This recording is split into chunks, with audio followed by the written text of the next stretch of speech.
just do the on the surface John Gruden, but you're making me dig deep, man. You ever dig deep to try and get something, to get to a place you've never been to before? Tell you what, man, I'm trying to dig deep around this show, man. It's tough. I'll tell you, man. It's tough around here, digging deep. The Sedano and Kap Morning Show is on the air. The biggest show in ESPN LA history. But I haven't really been able to pull off the McVay thing quite So let's hear yet. what you have so far. We got to play complementary football. We got to get out there. We need the offense, the defense, all three phases of the team. We got to get it all out there. I got to be honest with you. That's better than mine. Come on. That's it. We got it. Not bad. I do that one where he's a little bit more subdued in here, and for some reason he sounds like he's from Chicago.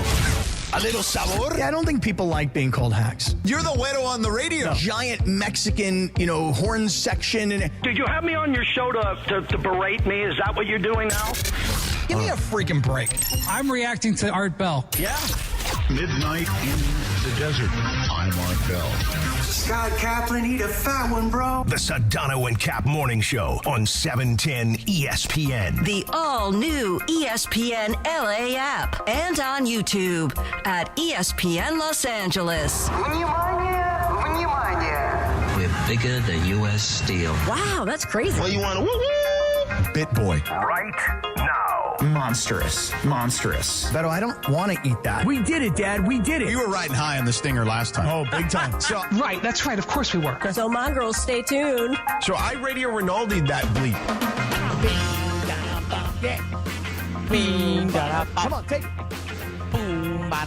Yeah. 7:02 and 45 seconds.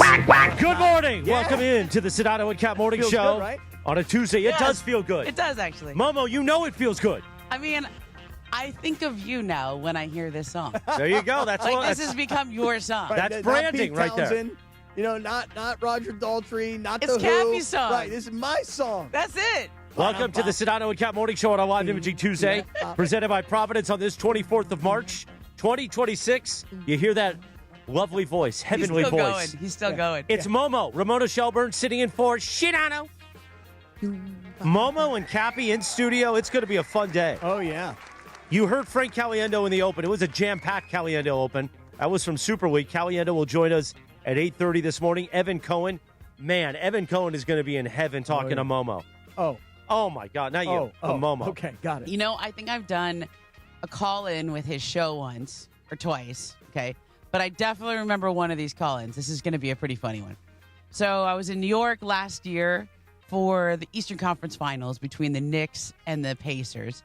And when you're in the East Coast, then they go, oh, we can call you to do that early show, right? You're awake. But when I go to the East Coast, oftentimes I just stay on West Coast time because the games are so late and I'm just on that clock. So I stayed up so late. And I remember, like, whatever the call time was, I set my alarm for, like, 5 minutes before. And I was like Sedano does for this show every day. Yeah. I was so bleary-eyed. And then I literally did his call and went right back to sleep. Nice. I was like that girl. I don't know what we talked about. I'm sure it was something about the game. So, yeah. I have no recollection. Yeah, I remember that it happened. No idea what happened. What I did. Well, we'll make magic again. Yeah, okay. So we're going to get Evan on a little early, maybe around 7:55, so we Okay. can sweep the top. Because Caliendo and Evan together, that's two big 30-minute blocks. And we got, commercials. Right. And live reads, a lot of live reads. Don't forget about those. So we got to fit it all in. Right How's on. Caliendo in the morning? I've only heard him later on. Where was Super Week this year? It was in San Francisco. So, yeah, he was on West Coast time. Yeah. And he's in Phoenix. That's Okay. kind of hometown for him. But he's coming to Southern California because he's got a show on April 1st at the Improv in Irvine. And so then that's on a Wednesday night, I think. And then on Friday night, he's up in Oxnard. Okay. So he said, he goes, hey, can you give a brother a little hand? I want to sure. sell these shows out. And sports fans love Frank Caliendo. I love Frank Caliendo. Like, you just push a button, I start laughing. Yeah. Like, he's so funny. Is there a particular impression that you go, that's my fave? I think, obviously his Gruden is really good, right? But, he just goes. Like, But Cappy's Gruden's pretty good, too. Even all right. Caliendo said it in that open. It's okay. Do a little taste here. Yeah. Real I'll quick. tell you what, man, it's just tremendous having Ramona in here, man. I'll I tell think- you right now. He's got a pretty good McVay as well. Yeah, it's doing all right. Yeah, you should look at his McVay. I know. I got to work on my McVay for this upcoming football season. I agree. I think this is your mission. Yeah. Now. Right. Can you do the Derek Carr for him today? Well, Derek Carr is also, it's a weird thing. Derek Yeah. Carr kind of sounds like he's from Texas. Yeah, but he's from Bakersfield. Right. It doesn't make any sense at all that he speaks with like the southern kind of accent. By the way, Carr, how was your Lakersfield, as Ireland calls it? Listen, how was you your know Bakersfield that Greg stuff on was up Friday? there with me. It was fun, Momo. You learned a lot about Bakersfield from me because I have family in Bakersfield. My grandpa lived in Bakersfield. Drive up, always through the grapevine, and I would spend a lot of time there as a kid. So my dad went to South High in Bakersfield, so this was like a bit of a homecoming for me. So I was like happy to go up to Hard Rock Casino in Tahoe, which is like near Bakersfield, and I enjoyed it up there. The highlight for me was definitely the giant sundae that you put down. It was supposed to be an hour that you were able to eat it. I It was crushed it.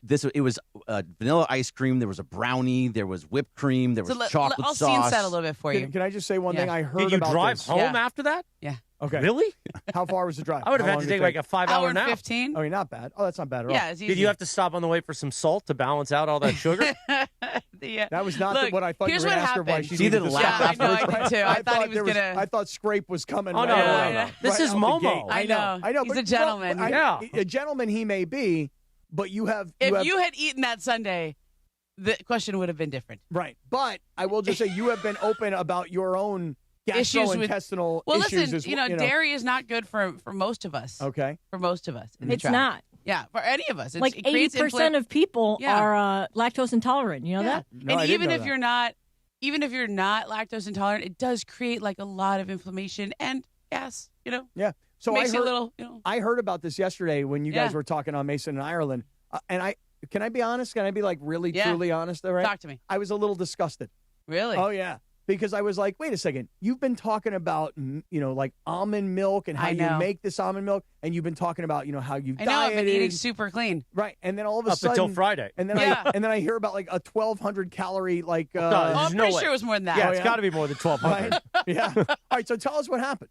Okay, so like you ever sit in we're doing a remote. We're sitting in the Hard Rock Cafe. Mm-hmm. So people are ordering food. There's one gentleman who had like at least 3 cocktails throughout the show. I was He was like, great. all right. His name was Andrew, and he was a huge P1. Yeah, Okay. he was just gonna sit here the whole time, 1 cocktail an hour. Let's go. What cocktail was he drinking? Did you have any There was idea? definitely some kind of like Moscow Mule there. Okay. There was a like mojito. a mojito at one point. Anyway, so and off to my right, there's this gentleman at the table, and he orders this gigantic sundae. And so I had to listen, I drove up and I brought healthy food with me. I had chicken and kale on my way up there. Okay, on the drive up, I'm like, I'm eating so clean. I'm really good. I already worked out in the morning. I did my 8:30 class. I'm feeling good. Are you feeling lean good? and mean. Are you feeling good? Like I've taken good care of myself, Yes. and now I can eat whatever I want. No. Or are you thinking I'm eating clean the rest of the I'm day? eating clean. I was fine. I had no cravings. And then this guy orders this sundae, and I just like noticed it, and I'm like, I want that.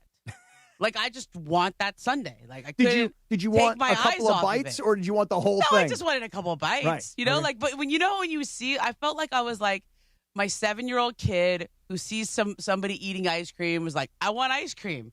Like I just saw that and I was like, I don't even have a sweet tooth, but it was just something about the like vanilla and the chocolate fudge, and it was I was like, I want that right now. Like, can I have that? And then I ordered it, and Greg was like, "Oh, we'll help you out. We'll help you eat it." Yeah, I was. Emily was like, "I'll take a few bites, whatever." And then, of course, Mace escalates things. It was like, "Oh no, you got to eat that all yourself. Do you think you can eat that in an hour?" And I was like, An hour? That thing will melt. Like, could I? Probably, but do I want to? He's like, "I'll give you $100," and I was like, "Well, now I'm in." Okay, $100. Yeah, I mean, it's a radio bit, and it's $100. Right. Like, I can't say no. Fresh, crispy, clean $100 Right. bill or a Venmo? It was going to be a $100 bill. And did he have it on him? Like, did he already have to go to an ATM machine Well, to get we it? we settled up in a different way afterwards. Oh, in a how's different that? way. I'll tell you. Well, How's he that? had some charity he was raising money for. So I said, Oh, "Give there it we to go. Oh. You know, Mace has become a very big. I'll donate it in your Yeah. name. I know. I don't know if he really did. I need to see the receipt, probably. Mm-hmm. Knowing But- Mace, he did it. Yeah. He did. He did. He'll tell He you. was he did. hitting me up. He told me this whole story about this. Anyway.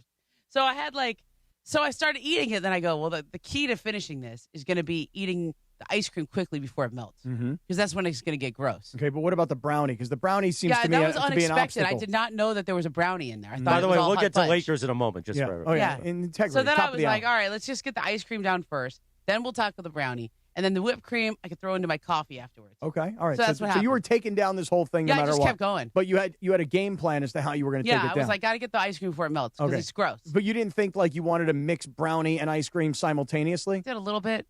I had a little bit of that, but I was mostly just trying to say I had this vision of eating like melted ice cream, and I thought that would be gross. Okay, what time of the show is this? Between 12 and 3 p.m. What time is this? Let's say 1-ish, 1:30. 1:30. Oh, okay. So If you're watching on YouTube, you can see the video right now. But you were gonna have the whipped cream and the coffee. Yeah, which because is you what knew I that did. you were I going to mixed have it in there. coffee. It was good.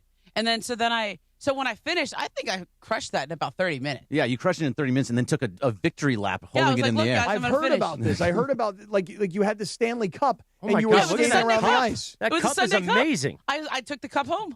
You did. The bartender let me take it home. I was Really? like, "Can I have Momo, this?" you ate that whole thing? Whole thing. Wow. It was pretty How good. are you Super not impressive. tired Well, listen, after But that's there's, why I said I there's was always disgusted. room for ice cream. Ice cream fills in the cracks. In your, like anything that's like. Well, when you say that to Cappy, he's thinking something else. Different crack. Right. Right. She didn't even realize it. I did.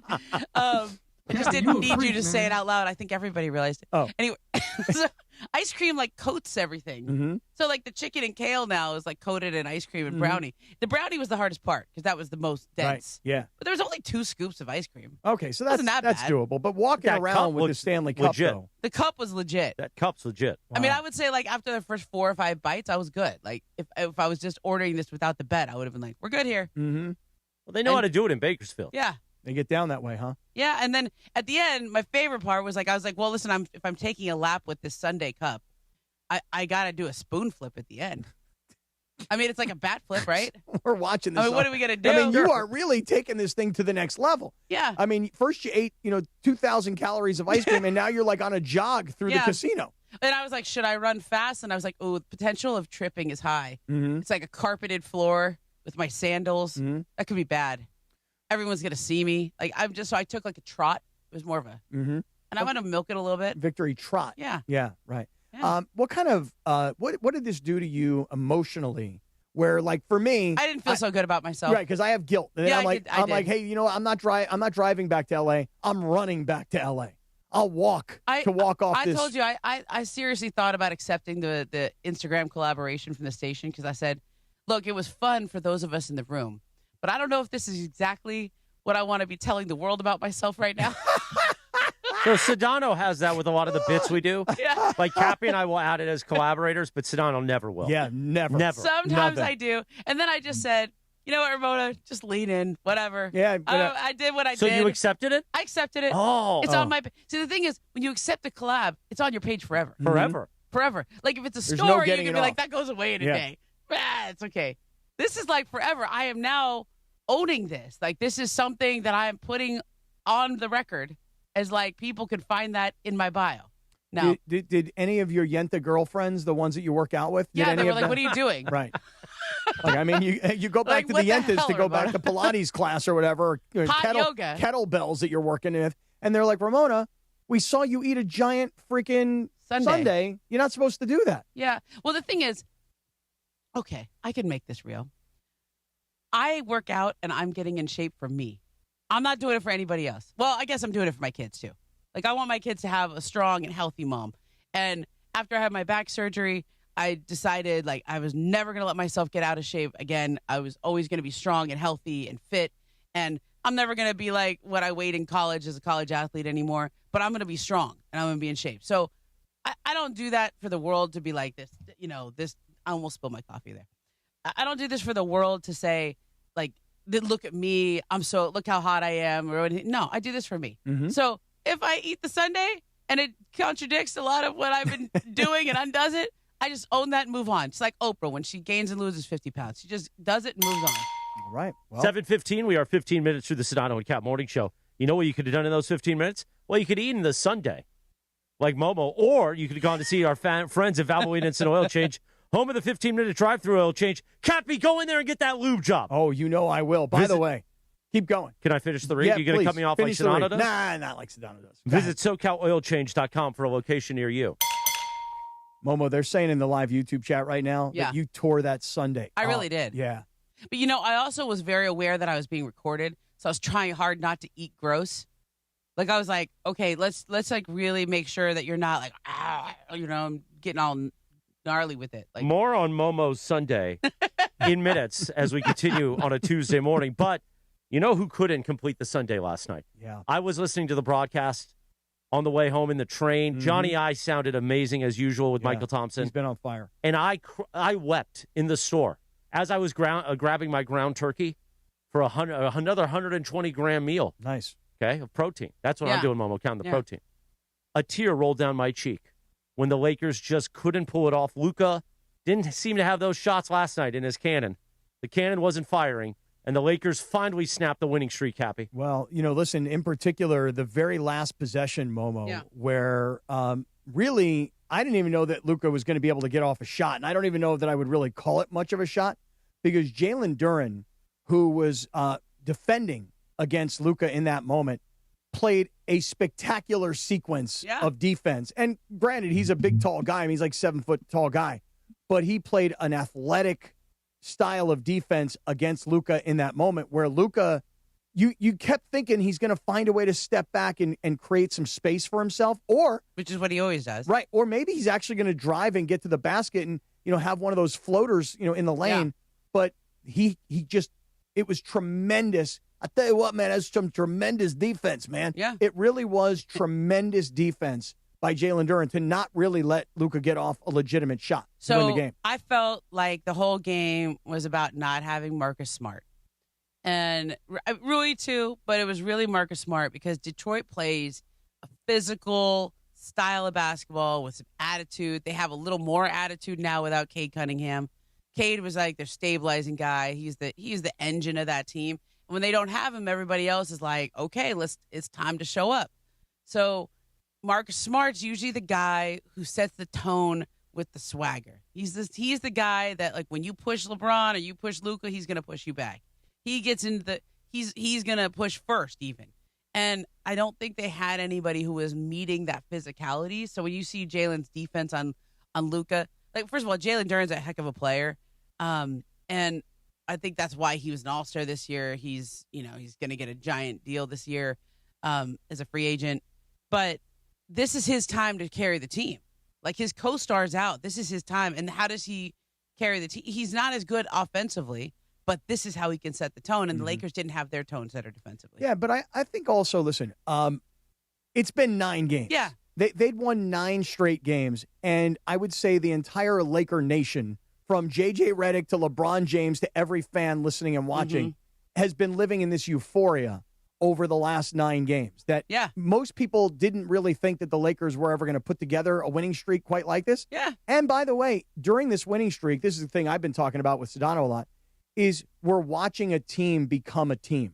We're watching players take on roles that perhaps were not the most comfortable roles for them, but they had no choice but to take on these roles for the team. And obviously the most glaring example of that is how LeBron's usage rate has changed. It's gone down. His shooting has gone down in terms of the numbers of shots that he's taking, but his percentages have gone up. So you're saying to LeBron, you know what? We'll actually get more from you if you give us a little less. And I know that sounds counterintuitive, but it's true. Like, his usage rate went down and his total shots went down, but his percentage went up, and his fast break points continue to go up. He leads the NBA in fast break points. So LeBron talked about his new role. This is the first time that he's actually talked about his new role last night, talking to Dave McMenamin. It's the role that I'm playing for the ball club. In order for us to win ball games, it's the role that I'm playing, and it's just how the game is going. For him not scoring a single point till the third quarter. Yeah. Now, did you hear that transition there? Very That nice. is a masterclass from the Greg Bergman School of Content. Have you You see how that did? Have you taken a class from that? I still have an hour open, but it's still in the back. I have a few credits left. I've been in the Greg Bergman School of Content for several years now. You have. I just have a few classes left to finish, right? Okay. I mean, and then you get your degree. Yeah. She's almost at her master's. Thank you, Momo, for that drop. That is going to be clean. And that is going to play in so many different imaging pieces. Well done. I'll buy you a new Sundae today if you want. I have a quick question. I don't need any more Sundays for quite a while. You need some kale then. You want a bag of kale? No, I'm good. Will you take down your Stanford diploma and put up the Bergman diploma? Will you have the two side by side? Will one be more prestigious than the other? No. Carlo, can we make diplomas? Yeah, we need diplomas. You got to have diplomas, right? With that picture of If Bergie. you give me a diploma, Yeah. I will put it somewhere. Okay. I don't want to know where that goes. I will use it. But for what, I'm not going to tell you. But in this game, though, like Luka had a shot at the end of the game. I thought, by the way, I thought their defense was very, very good, especially in that fourth quarter and the second half, just in general. Yeah. But Luka had a shot before the the 3-point shot. Yep. He had a shot where he got to the elbow, went off to the side, fade away, shot that he hits 99 out of 100 times. And everybody thought he was going to hit it last night, too. Absolutely. They would have gone up 1 point. They didn't. He missed it, and that's the way that it turned around and you lose by 3. But there were a couple other things that happened, like prior to that, like, DeAndre Ayton got to the free throw line. By the way, DeAndre Ayton, for a guy who everybody's kind of beaten up and told us, hey, you're not going to get anything out of him, you'll never be any consistency. DeAndre Ayton may not be scoring 25 or 30 points in a game, but he might score 13 points like he did last night and be 5 for 6 from the field. And then all of a sudden you find yourself with critical free throws, and he misses the first half of the free throw. But he was 3 for 4 from the line. So, like, you're not blaming DeAndre Ayton, but he is finding himself with opportunities. But to me, as much as we're talking about LeBron playing the role that the team needs, DeAndre Ayton, we talked about this a lot last week, he said, I'm looking at that man in the mirror. I don't like what my role has been. I don't like that I'm being the guy that's holding the team back. I want to do whatever I have to do to help this team. And if it's not scoring 25 points a game, it is scoring 13, I'm fine with that. So it just feels like over this 9-game winning streak, they came together closer as a team than ever before. And we can talk about roles, and we can talk about defense, and we can talk about called plays. But to me, that's what this whole 9-game winning streak was about. Do you know what the Lakers are like now is, in the NFL, they have very little room to mess up, even if you have a guaranteed contract, because there's just, there's some guaranteed money, but they can just cut you. If you're not working out, bye. Like, there's always a replacement. You can always find somebody. Yeah, Cappy, there's always a replacement. I Remember know. that. I'm worried about it. Believe me, I've heard. Basketball, the rumors are going around this place. Besides these big old long-term deals, right? And you get... Man in the mirror. I know, yeah, DeAndre Ayton. Look at that man in the mirror. You know why he's looking at the man in the mirror? Because his deal's up. Yeah. Like, he can pick up his player option, but, like, it just got all laid bare in that story that Dave Vanderman wrote. Everything was out there. Like the crunk juice and the way they're flattering him and trying to pump him up, and the 3 guys, the 3 separate personalities, and all of it was out there. So if you can't, I don't know if he read the whole article. I don't know if he just saw the aggregation, but people around him obviously did and talked to him about it and said, man, look, you're going into a year where you could potentially make a lot of money, just the amount you're making right now, or kind of nothing. So it's time to look in the mirror and be the player that they need you to be. Like, there's no more, I don't want to be Clint Capella.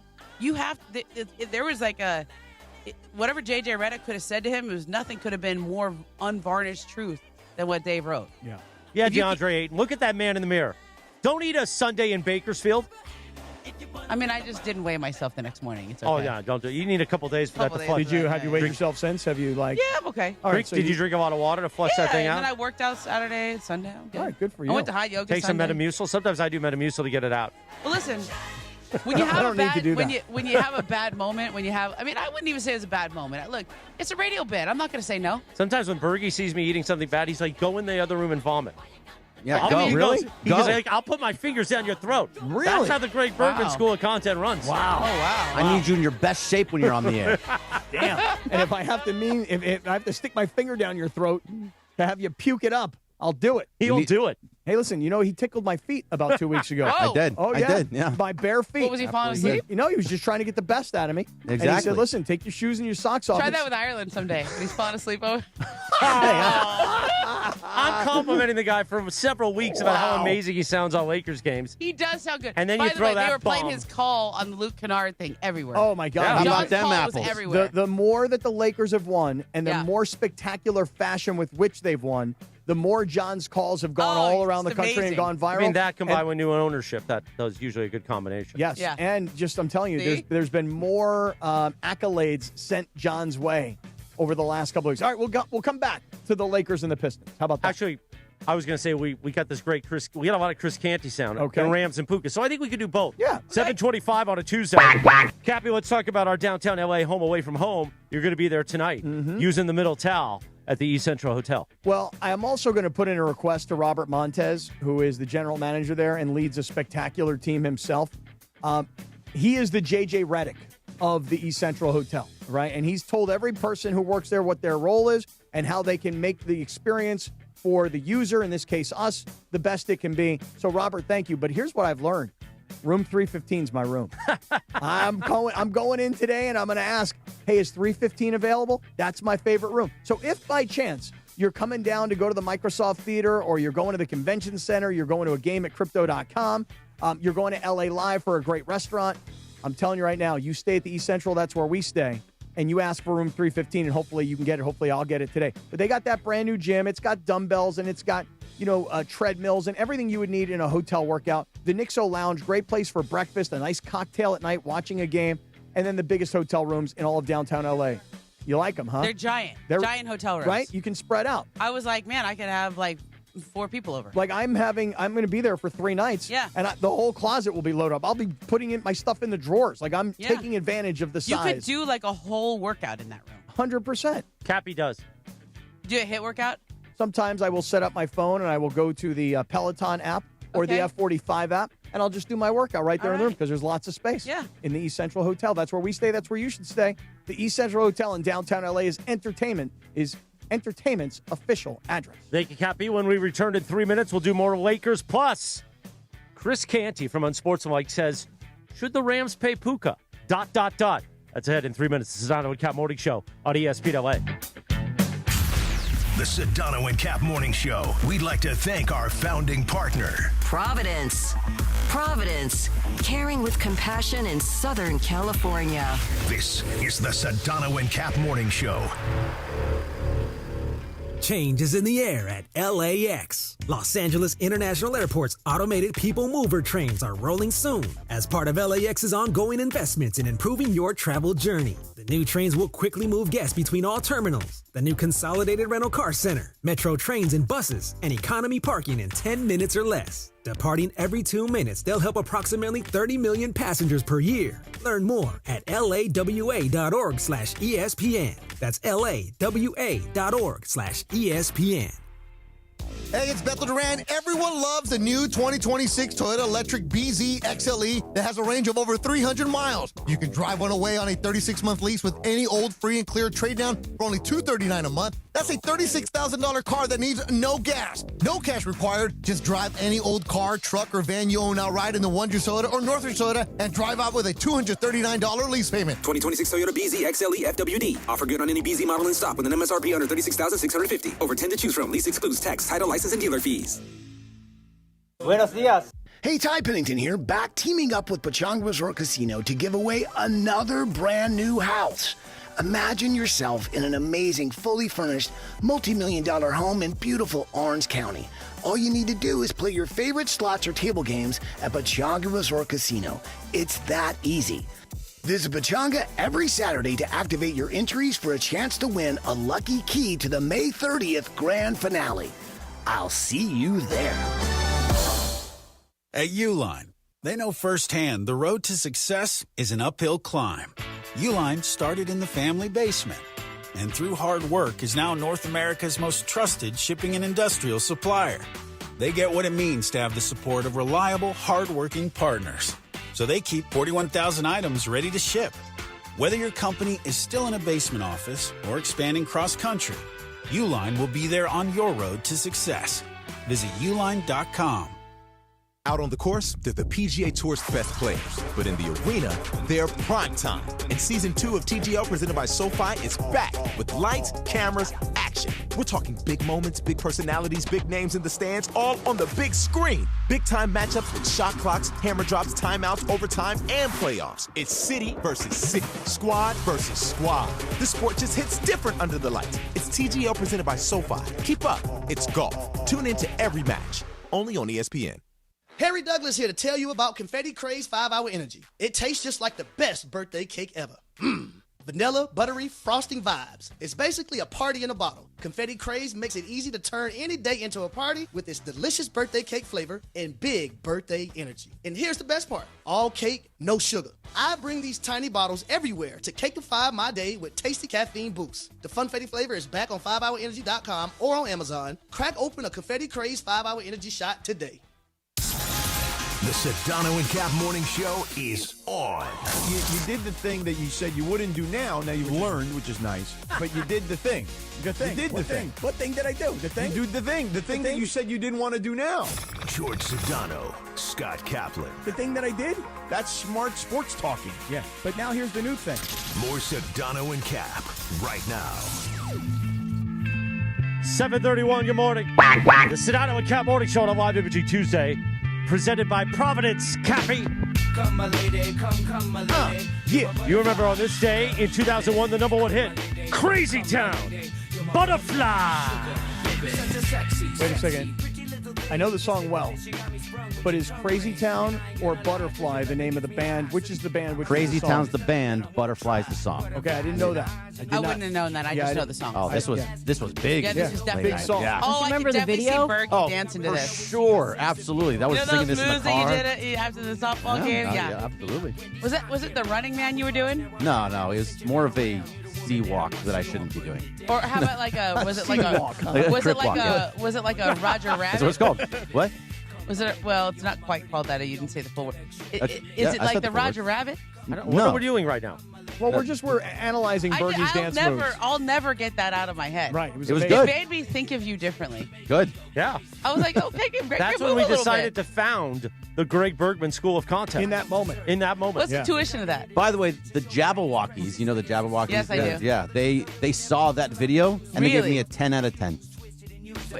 Really? Yeah. Oh, yeah, they were here in studios, Yeah, I recall. That's right. Yeah. On DeMarco and Travis. I know a few other guys that have those exact same dance moves, and when they break them out, like you're like, wow, that guy can really dance. And then you're like, but that's kind of the only thing he got. Now, Bergie, you have a lot more in the back? I do, but for the most part, that's really the best. You know what? You know what I would also say Also for need you? a lot of drinks in me to get to that space now. You know what I would also say for your dance moves? You did not make a stank face. No. Usually when guys dance, Cap is very guilty The of white that. man overbite? Yeah. Yes, Oh, Cappy is very guilty of that. It's like I catch just myself now. You do doing it, yeah, you do Let's it. see it. I'll be dancing and like I just make this face thing. Yeah. Like, and I just Yeah. and then I'm like why am I doing this? Get yourself doing it. Right, like it's not a good look for me and You're people are gonna feeling make the fun of me. music. I You're know. feeling it. Yeah. It's all right. I know. 7:33, the Sedano and Kap Morning Show. Not Momo good. sitting in for Shao today. So the Lakers didn't pull it off. Now, here's the thing, Cappy. Yeah. And we want to get to this Rams Puka thing with Chris Canty in a moment, too. But you just make it like, oh, they lost. But if they would have won that one, it would have been 10. And then you got the Pacers tomorrow night, which that should be easy. Yep. Could have been 11. Then we could have been going for 12. And don't you always want 12 over 9?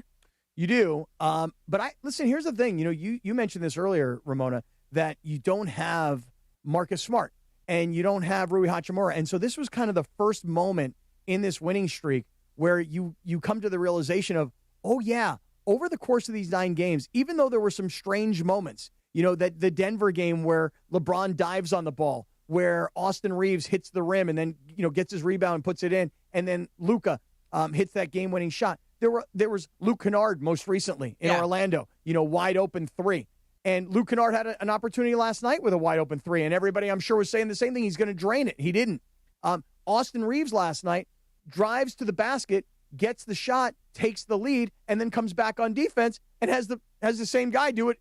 The guy that Austin Reeves had just beaten, Dennis Jenkins, who then he beats him. Yeah. Then Jenkins winds up beating Austin Reeves. So I guess what I'm saying is that while the Lakers were, for the first time in this 9-game winning streak, the complete team was not available to the point where at the end of the game, in the last possession, on the play where Luka doesn't get the shot off, Maxi Kleber comes off the bench. Yeah. My man played less than 60 seconds in the game. Yeah. And at that point, he played nothing, and he kind of got in the way of the inbound it was kind of like in the pass. playoffs last year when JJ just randomly threw Maxi Kleber in the game. Yeah. We're like, wait, I forgot he came over in that trade. Yeah, he's on the team?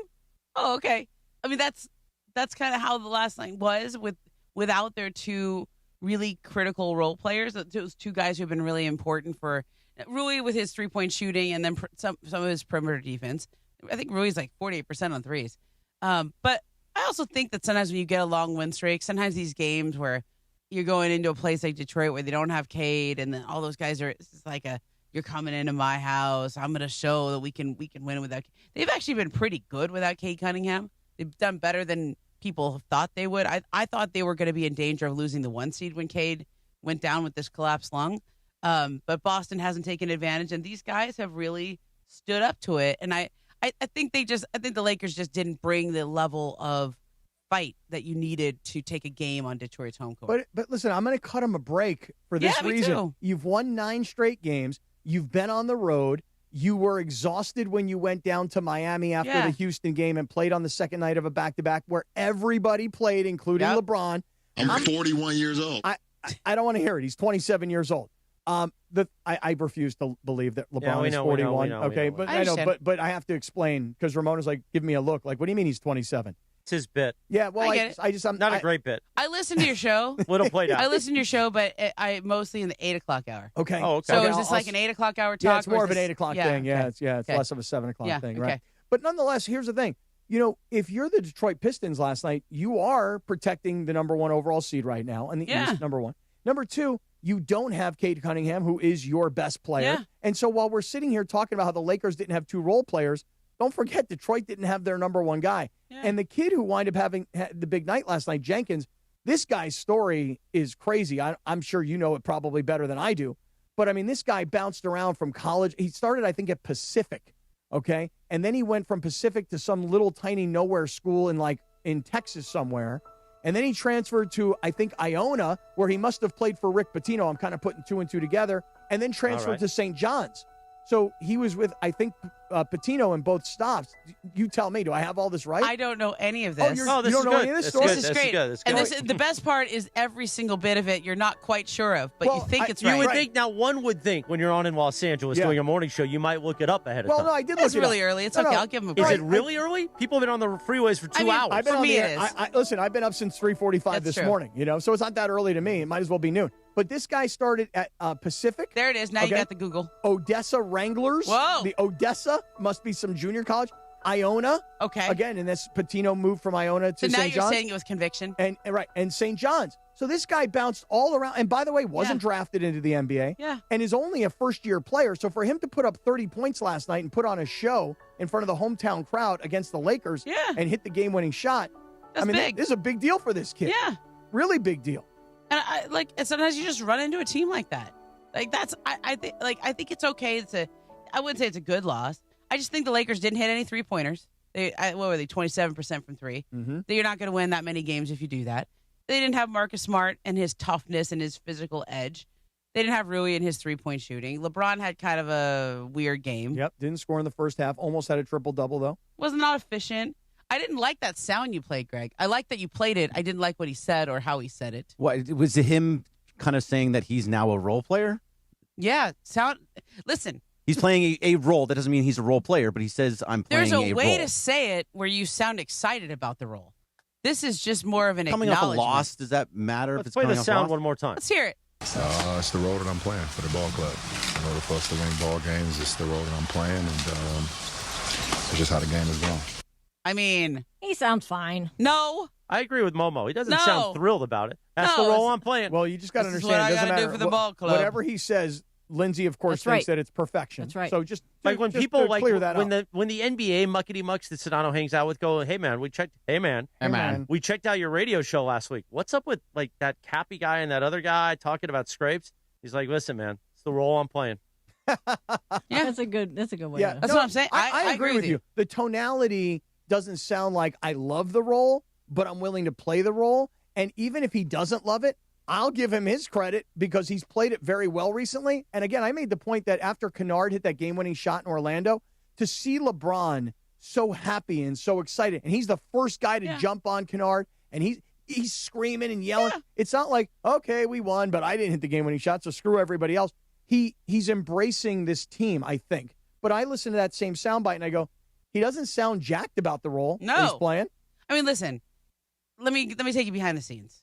I would guess that Dave asked the question because he's been playing a role, and most likely Dave and other reporters are working on a story about LeBron's change of role.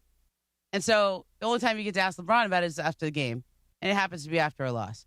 So you're not getting the quote you really want right then, but you still got to ask the question. It's after a game that he lost and he only scored 12 points. Yeah, and he wasn't all that involved. Right. He asked him about him not scoring until the third quarter because that's the latest in his career he's ever scored in a game. Mm-hmm. And that was the answer. Yeah. Oh, so the question wasn't even about the role. It was about how do you feel Not scoring. about not scoring until the third quarter? You didn't have any points until the third quarter. Even better. That's even better in proving my point. Like, he's not happy about it. He's just doing it because he has to. And then also, after they win, you could celebrate him for accepting a lesser role. But after they lose, he's like, that's what they tell me to do. I'm so glad you're saying this because here's the thing about last night's loss. It's 9 straight wins, and everybody's living in this euphoric world of, you know what, maybe the roster is not as bad as we thought, or maybe they can go further than we all thought. But you know what? After one loss where Detroit doesn't have their best player, and a guy who's a young kid who's like, he puts out a monster effort last night, at least we can come back to reality today of, okay, they won 9 straight games. That was impressive. They came together as a team. I watched that with my own 2 eyes. Yeah. But what does it really tell us about the future? What does it really tell us about their championship aspirations? Like, he's only ever been the sun in the middle of the universe, right? Like, everybody always rotates around him. He's always been that guy. So this is just weird to be on a team where there's another guy who can do that, and he's better and younger than you. I'm not saying Luka's a better player overall than LeBron, but at this stage in their career, they are. Obviously, Luka's a lot younger and can carry a team. LeBron's 41. I think this role is great for LeBron. This will extend his career. If he wants to play another 2 or 3 years, he can do this. All he has, he's basically like Puka Nacua out there running routes. Yeah, I'm trying to get you to your. I know. I kind of gave up on it just because of timing, but I appreciate it. You learned that. I did. You know where you learned it. Oh, the Bergman School of Content. Right. Exactly. I know that was one of the first lessons. It really was. It was like the Bergman School of Content. Yeah. Right. The transitions. Just find a way to see. Well, the first thing I learned in the Bergman School of Content is no matter what we're talking about, somehow find a tie back to the Lakers. 100%. Somehow, like we could be Absolutely. talking about. Give me a random topic and I can make it about. So the like Lakers. Josh Allen and the Buffalo Bills, right? Yeah, Josh Allen looks. I mean, look, Josh Allen, LeBron, stand them next to each other. Same body type, same physique. The way they call the game, they're so dependent on each other. Yeah, but you LeBron has won titles. Josh Allen. Oh, kind of true. You want to piss off Sedano? You can do that. Sedano Yeah, but gets maybe mad. Josh Allen needs just to take his talents to South Beach. Maybe. See? Always Good making job. it about the Lakers. Very See? good job. See? Right. Yes. But do you think? Go ahead. No, go ahead. You're Greg Bergman. Go I'm ahead. fine with the Clipper segment as long as we make it about the Clippers and the Lakers somehow. Exactly. See? 100%. This is. I mean, this was like going lesson back, one. But going back to the LeBron thing, so now that after a loss, you're Yeah. saying that he doesn't seem happy about the role, but in that 9-game winning Happy streak. when we lose, somebody else's fault. I'm happy when Right. we win, somebody else's fault so, when we lose. So, I mean, does that mean that he actually is happy with the role How in could general, he or be? no? Or no, he's not happy. And, course that, no. and is that going to start coming into play moving forward? As soon as they lose. So each time they lose a game that they very well could have won. It was right there at the end. They had the chance to really great in clutch situations, and they had a chance to win that game. Luka missed with a couple shots to win that game, but so now because of a loss, he's going to start And he being didn't get upset the about ball, it. he didn't get a shot until the third quarter. Is that really that good for this team? So- Does it help you moving forward into the playoffs? I think you guys are taking what he said out of context. And me being the LeBron defender that I am, Yes, you are. I'm just repeating what Momo said. Okay, but then the entire team all was like, yeah, we lost, but, a month ago we would have lost. Austin Reeves literally said, yeah, we would have lost that game by 100. Yeah, so true. I'm just saying, and then they asked LeBron about, why are you, he said something about, the fact that you sound confident even though you still lost this game. And he was like, well, yeah, because we're resilient. We played a good game. And we fought through, and they did. And he especially was still playing hard defense till the very final possession. He was. I know that there's some stats out there that says that earlier in the season when the Lakers would lose games, especially to quality opponents, they were losing by, on average, just a lot, like 10 points. Yeah. Okay. Whereas now, even though the Lakers are the best team in the NBA in terms of clutch wins, when they've lost games to quality opponents, they've been by much smaller margins. I know this sounds really ridiculously nerdy. No, I'm with you on it. But the Lakers are taking some of that, and they're going, well, you know what? Earlier in the season when we lost to a team like Detroit, we would have lost by 10 or 15. Whereas now, even with two of our better players out, we only lost this game in the final seconds. Yeah, they competed hard. Right. Let's say one of the better players. Missing one of their better players? Yeah. Rui and Marcus. No, Rui sucks. No. I was talking about Detroit. Missing Kate Cunningham. Okay, yeah. Oh, Rui sucks. He's shooting 48%. Come Stinks. on, man. Stinks. Come on, man. Well, he's off the Rui train. Yeah, he's Clearly. off. Yeah. Oh, yeah. 7:45. Good morning. The Sedano and Kap Morning Show. By the way, when we read this, it's Kings game day. Pre-game coverage starts at 5:30 p.m., leading you right up to the puck drop at 6 as the Kings hit the road in Calgary. After the game, keep it here for Kings Talk with Sam Boney. Sam Patesh Momo was hanging out with Sam Boney over the weekend. I went to a Kings game. Yeah. Sam Played the Boney's- Sabres. The Sabres were really good. The Kings Yeah, were Momo, with I'm them doing for a while. I'm doing a read. He's in the middle of a read, just so you know. Your spot to react with Middle Sam of a Boney and break it all down after the game. Catch every moment on ESPN LA 710 and the all-new ESPN LA app. Just tap the Kings tile right there on the app. We are ESPN LA, your home of the LA Kings. Cappy, when we come back in 2.5 minutes, we're going to talk about Momo at spring training last week. We'll jump on Bergie's Oregon to talk Dodgers. And what were you going to say? I was going to say that if you really wanted to sound like you know about the NHL, you know what you should say? I wasn't trying to. I was just reading a lineup. Well, you should call them Calgary. Because Really? that's a very Canadian way of saying Is it really? Oh, yeah. I didn't know that. Oh, yes. Calgary. Oh, 100%. Evan Cohen will join us in about 10 minutes. Frank Caliendo at 8:30. Well, I'm trying to keep Are you things just on sighing time. for the Sedano side Chris question? sighs for no reason. Well, you know no, what I mean? I'm trying to navigate through things, that's or else we're not going to have any time for anything. But I like to mess And with then you, when we too. have 5 minutes for Caliendo, you're going to be like, hey, I I'll asked tell you my what, friend. man, we asked Frank Caliendo to Listen, come you up. got to I be able needed to more talk time, through man. all the noise. It's like shooting That's free what I'm throws trying to in the do. opposing arenas. Let's go. You hear Block this it show. out, You Chris. see what I have to do. I do. I know, but Sedano comes right but now at me. I'm going to be back here. Like, Sedano likes to stick it right in my throat. Oh, yes, and he hold does. his hand to it. Right. And see if I can pull up to Can the you test. hang? Well, Momo yeah. had 5 shots of espresso in her drink this morning, okay? Really? No. Yeah, I just go big. 5 shots? Really? I mean, I haven't made that much of a dent in it. It's By the been way, like 3 Momo, hours. this is an important question for you. It's Yeah. March. It's Colorectal Cancer Awareness Month. Have you had a colonoscopy? No, but I need to go get one. Well, I know rem- that because I'm over 45. Remember, that's it. You hit it. You did the I read know. for me. I've I had know. two. I've actually been thinking about it, and I've been trying not to have any lunch meat because I know that's not a good Well, thing Sedano anymore. says only once a month.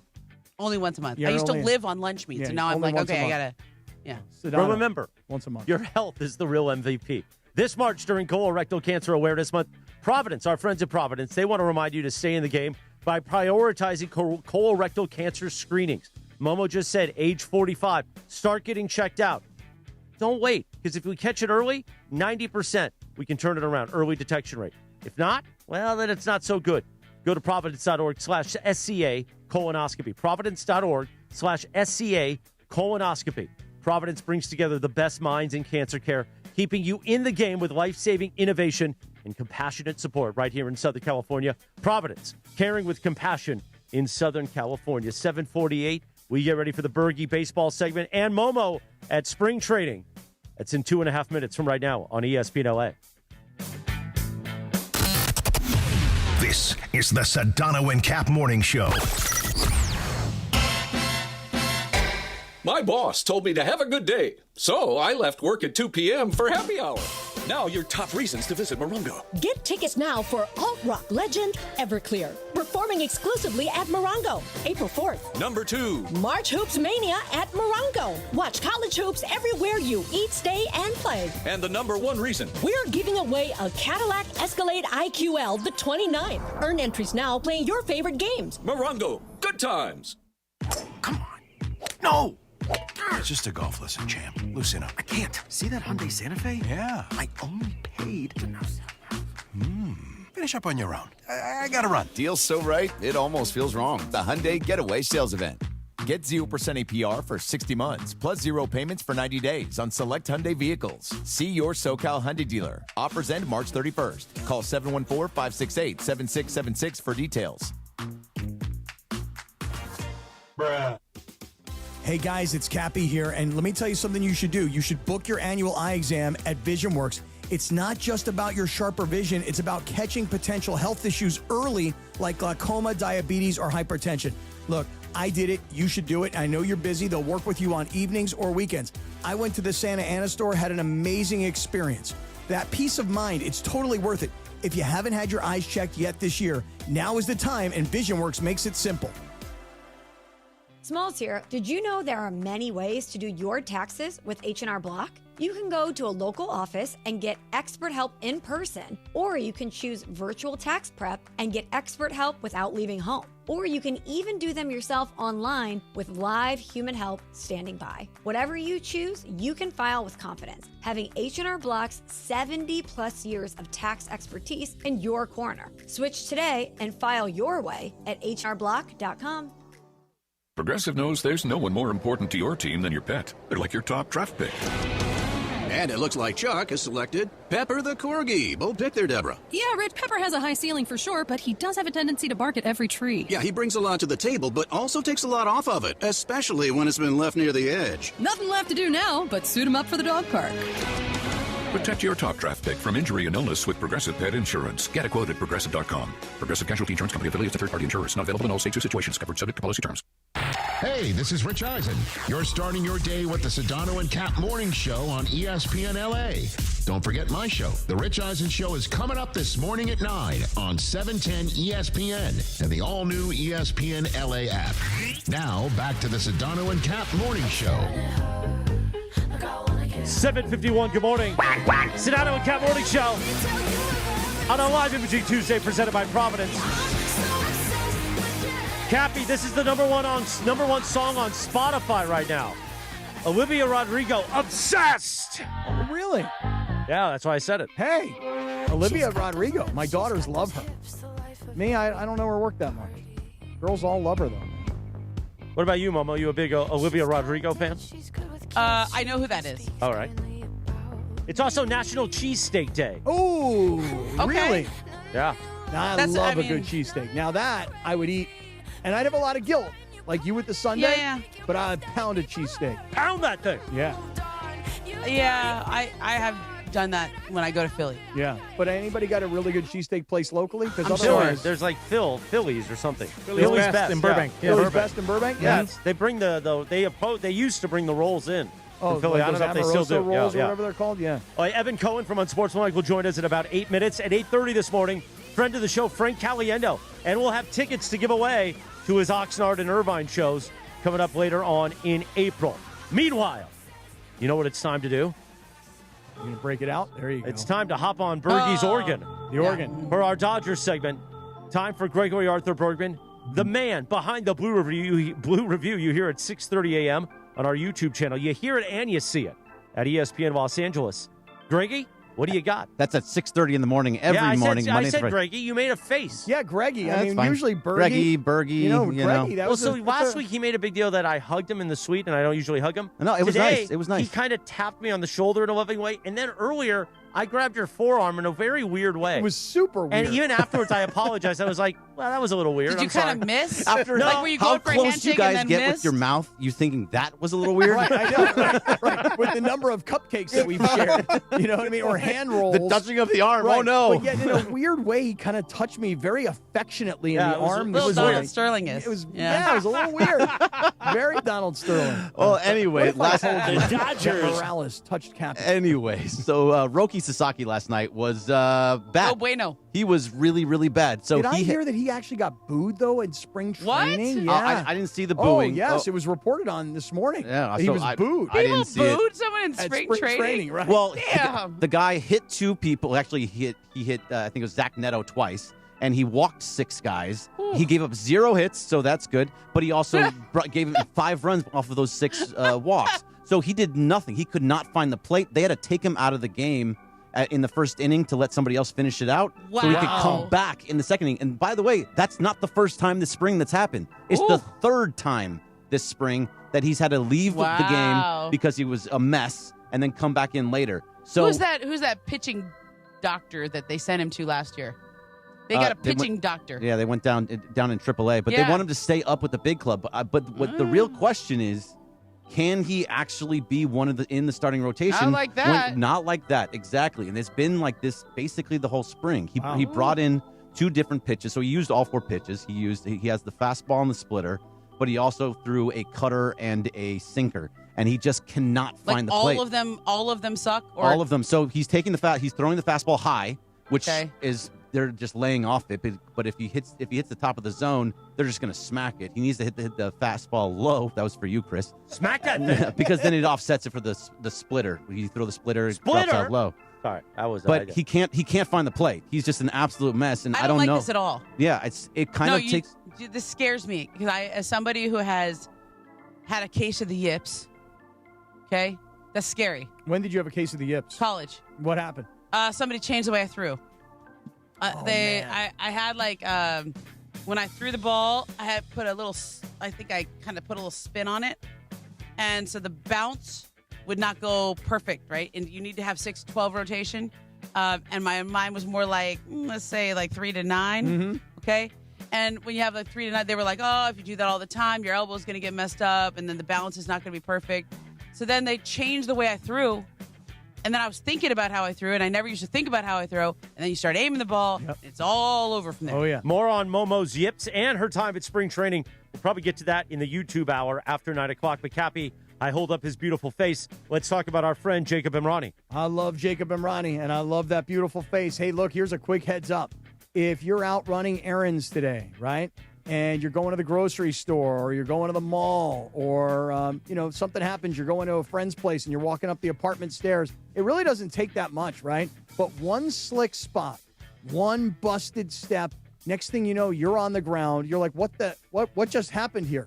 If you were hurt in a slip and fall or you were on someone else's property, you need to call Jacob Imrani because premises cases can get weird and it can happen fast. And the sooner you get guidance from Jacob, the better. You're going to get that free consultation, no obligation case review, and there's no fee unless he wins. I'm going to repeat that. There is no fee unless Jacob wins. So don't talk yourself out of it. You just get the facts by calling Jacob Imrani, 1-800-345-6789. That's 1-800-345-6789.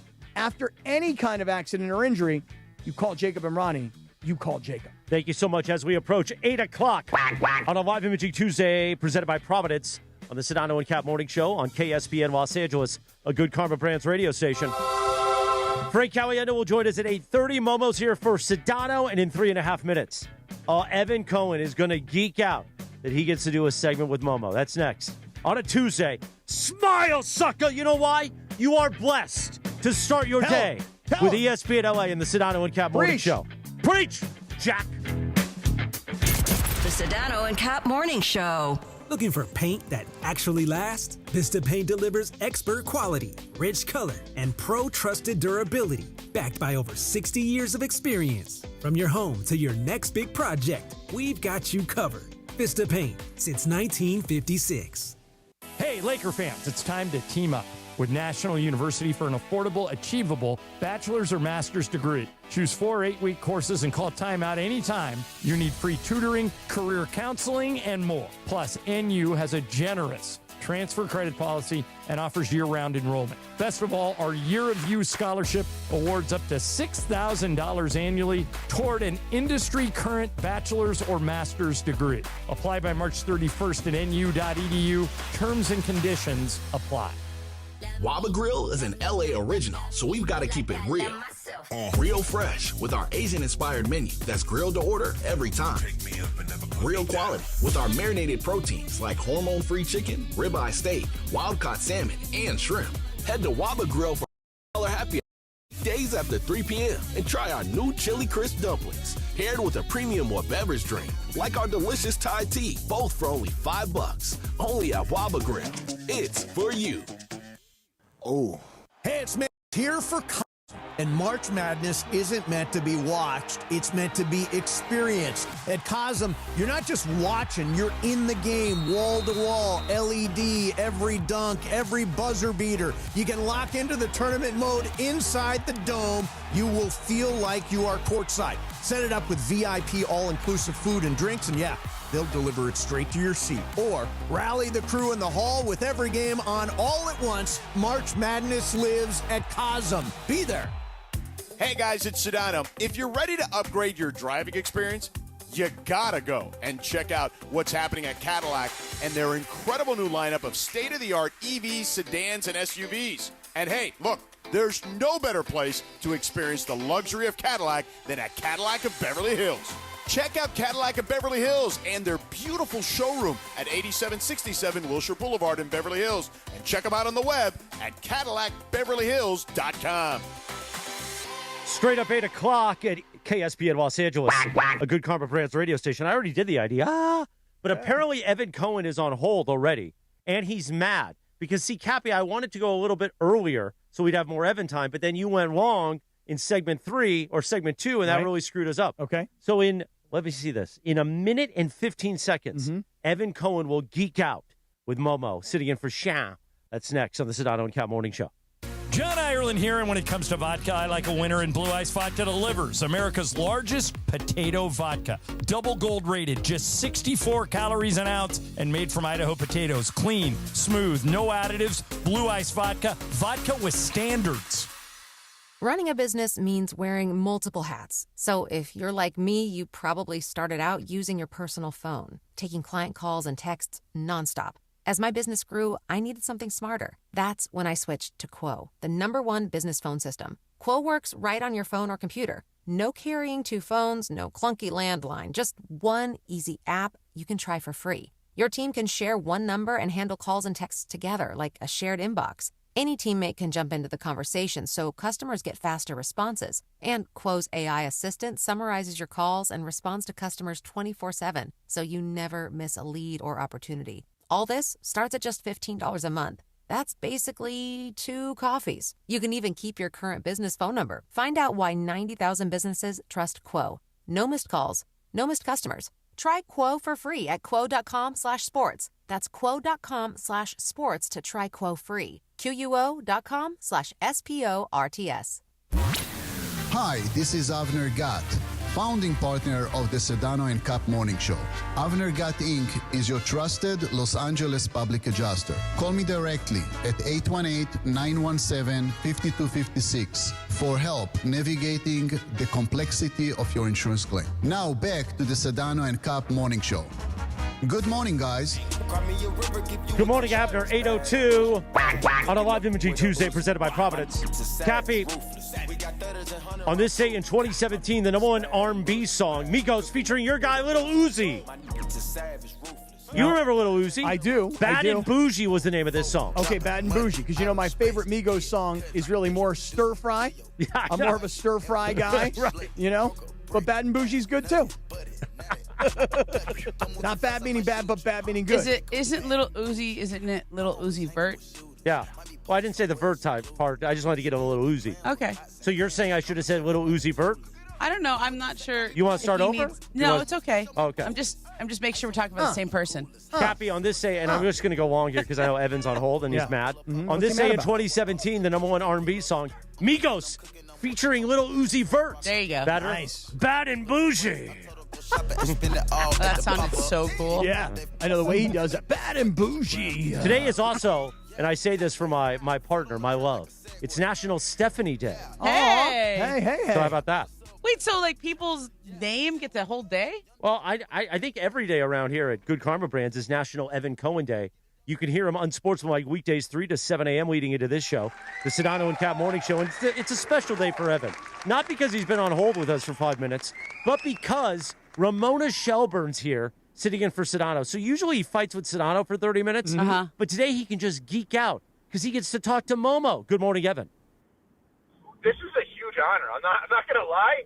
Last week, I went on this whole diatribe on our show about how unbelievable Ramona Shelburne is because you get people on the record that I don't think they realize they're not supposed to be on the record. What you've done with NBA majority governors, the owners of the team, is unreal. So I'm going to tell people behind the scenes, we got tipped off the other day on our show, hey, Ramona's coming out with a story about Giannis and the Bucks. And we're like, all right, well, where are we slotting it in? Because obviously we can't do it until it's out. So all right, it's going to be out at this time, whatever it is. And then I guess when you send in the story, we get a little clip of it. Yeah. And I remember saying to my producer, I'm like, this is real? And they're like, yeah. And I'm like, do these guys know they're not supposed to say this stuff on the because the Giannis stuff, CMM, Cappy, this is why Ramona's so good. the Giannis stuff for the last 2 years, there's really been no one on the record until last week, and she got everyone on the record saying we're going to trade him if we don't sign him. So I know LA may not want to hear about this right now, but I just wanted to praise Thanks, Evan. you because I did it behind your wish back. I could tell you all the reasons and all the ways that interview actually happened, but I cannot divulge that on the radio, but I could tell you separately when we talk offline. I would tell me when we talk off air that everything you're telling me is not for on air, or the next day I will sing like a canary.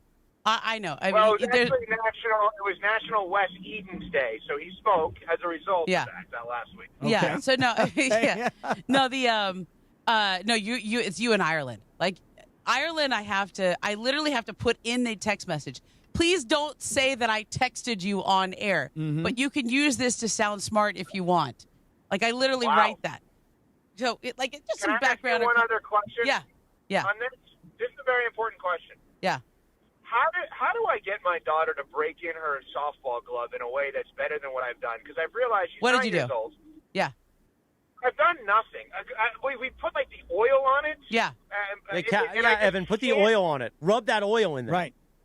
I knew that you guys. I never did that. I took like a belt. Okay. And I put the softball in the glove, and then I just tied the belt really tight around it. Mm-hmm. And I would just let it sit there for a long time but like wait, that. you never used to like put it underneath like a bed. Like I would take the glove under the bed or whatever. so that the bed would be the weight to hold it. So now the glove is being broken in, but you didn't use like an oil? I don't think I ever used oil. You just gotta use that oil. I would just throw the ball into the glove a million times. Oh, really? And spit on that thing. You could spit on that thing. That helps too. You know what my brother said to there. use? He said to use a massage. He used a Theragun to break in his Oh, glove. now, see, a Theragun wasn't available to me back then. That's a good idea, Ev. What do you think about a Theragun? I will do anything because at this point she's like 3 years into playing softball.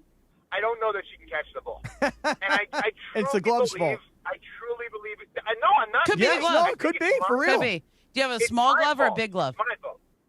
Well, like it's an average size glove. In fact, you know that how would you know this? What I'm about to tell you? I said, you know it. What a dumb thing to say. On Saturday, we get this email. Like there's a Hideki Matsui clinic. I'm like, what? The World Series MVP? So my daughter batted against Hideki Matsui. Thank God she didn't have to catch because she can't catch the ball. But a World Series MVP doing a free softball clinic. Wow. How about that? And I can't work in the glove. Nice. Cannot work in the glove. So, you know what? Why All don't you just go to a secondhand sports store and get a glove that's already been broken in? It won't be broken in to, like, fit her hand, but, like, at least it's broken in, and then eventually it'll mold to her hand. I say oil it. Just not a oil bad it. idea. Just oil it. How old's your daughter, Ev? She's still 9 from when I said she was a minute ago. Oh, okay. Didn't hear that part of it. Missed that little detail. Missed that little one.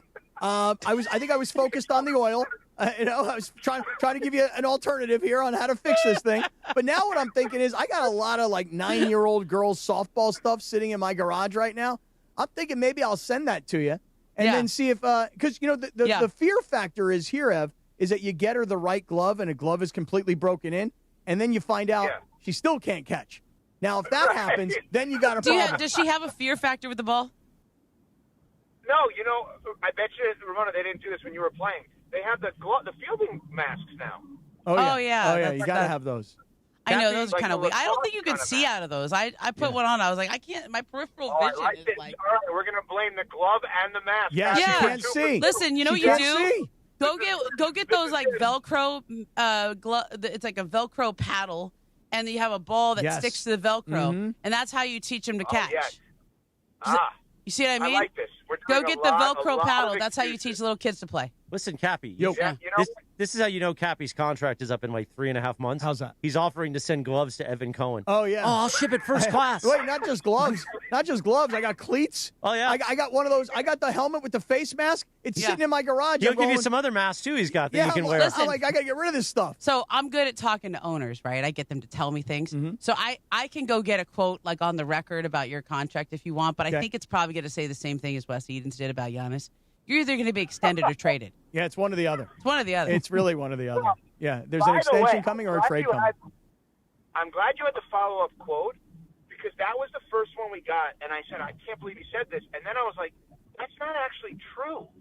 because technically they could let him play out the next year, which is your next quote in the story. Thank you. I fought for the rest of that quote to be included. My editors wanted to I shouldn't say that, but my editors wanted to get right through the point because it's the first one's such a distinctive quote, and I was like, no, you got to put the part where he explains why. Yeah, because that's not true. Because there is a good explanation. We cannot afford. He basically said it's like the Kevin Durant situation. He's too good of a player to get to just let leave for nothing in free agency. They can't let that happen to their franchise. So in the last here's the background, Evan. In the last collective bargaining agreement, it was after Kevin Durant left Oklahoma City to go to the Warriors, right? And there was that funny thing about the spike in the salary cap, and that's why Golden State was able to do that, et cetera. The owners were like, we can't have that happen. We got to have an incentive for players to stay with their team.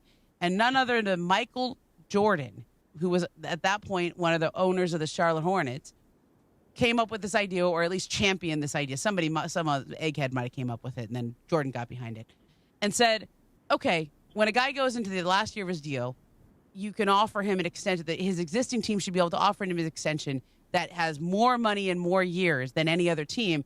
And that way, if he turns that extension down, you'll know he's planning to leave in free agency. You'll have a test right then and there. You'll have some leverage. You can trade him at that point if he says no. But at least it gives you a read, and it also gives an advantage to the team to retain their own players. And that was like Michael Jeffrey Jordan who put that out there. And that's why I think it's right. I think that teams with the superstar players, they're too good to trade. The Thunder could not have traded Kevin Durant. They had a team that went to the Western Conference Finals and lost in 7 games that year. You can't trade him. But when a player is that good, obviously you don't want to trade him. Cappy, they're gonna trade you. All right. Where though? Where? I don't know. I don't know where we're going. You know what, Ramona? He's been trying to connect with this broadcaster in Green Bay.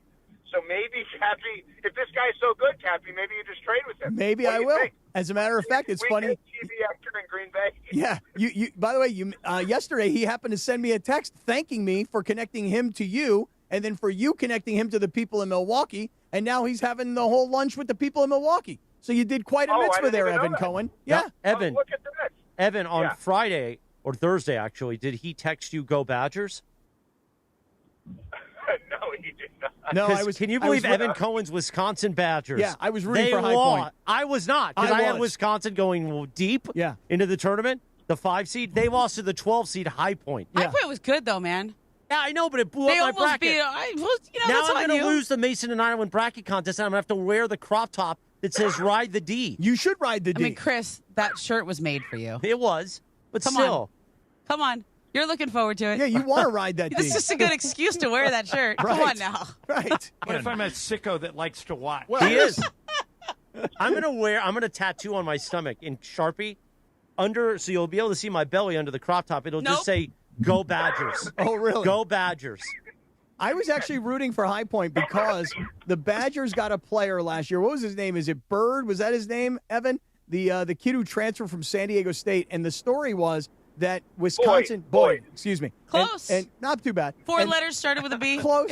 And because there is another kid named Bird. Anyway, so he winds up going to Wisconsin, not Larry Bird, another Bird with a Y, not an I. And this kid transfers to Wisconsin for $1.5 million in NIL money, but San Diego State could only offer him $600,000.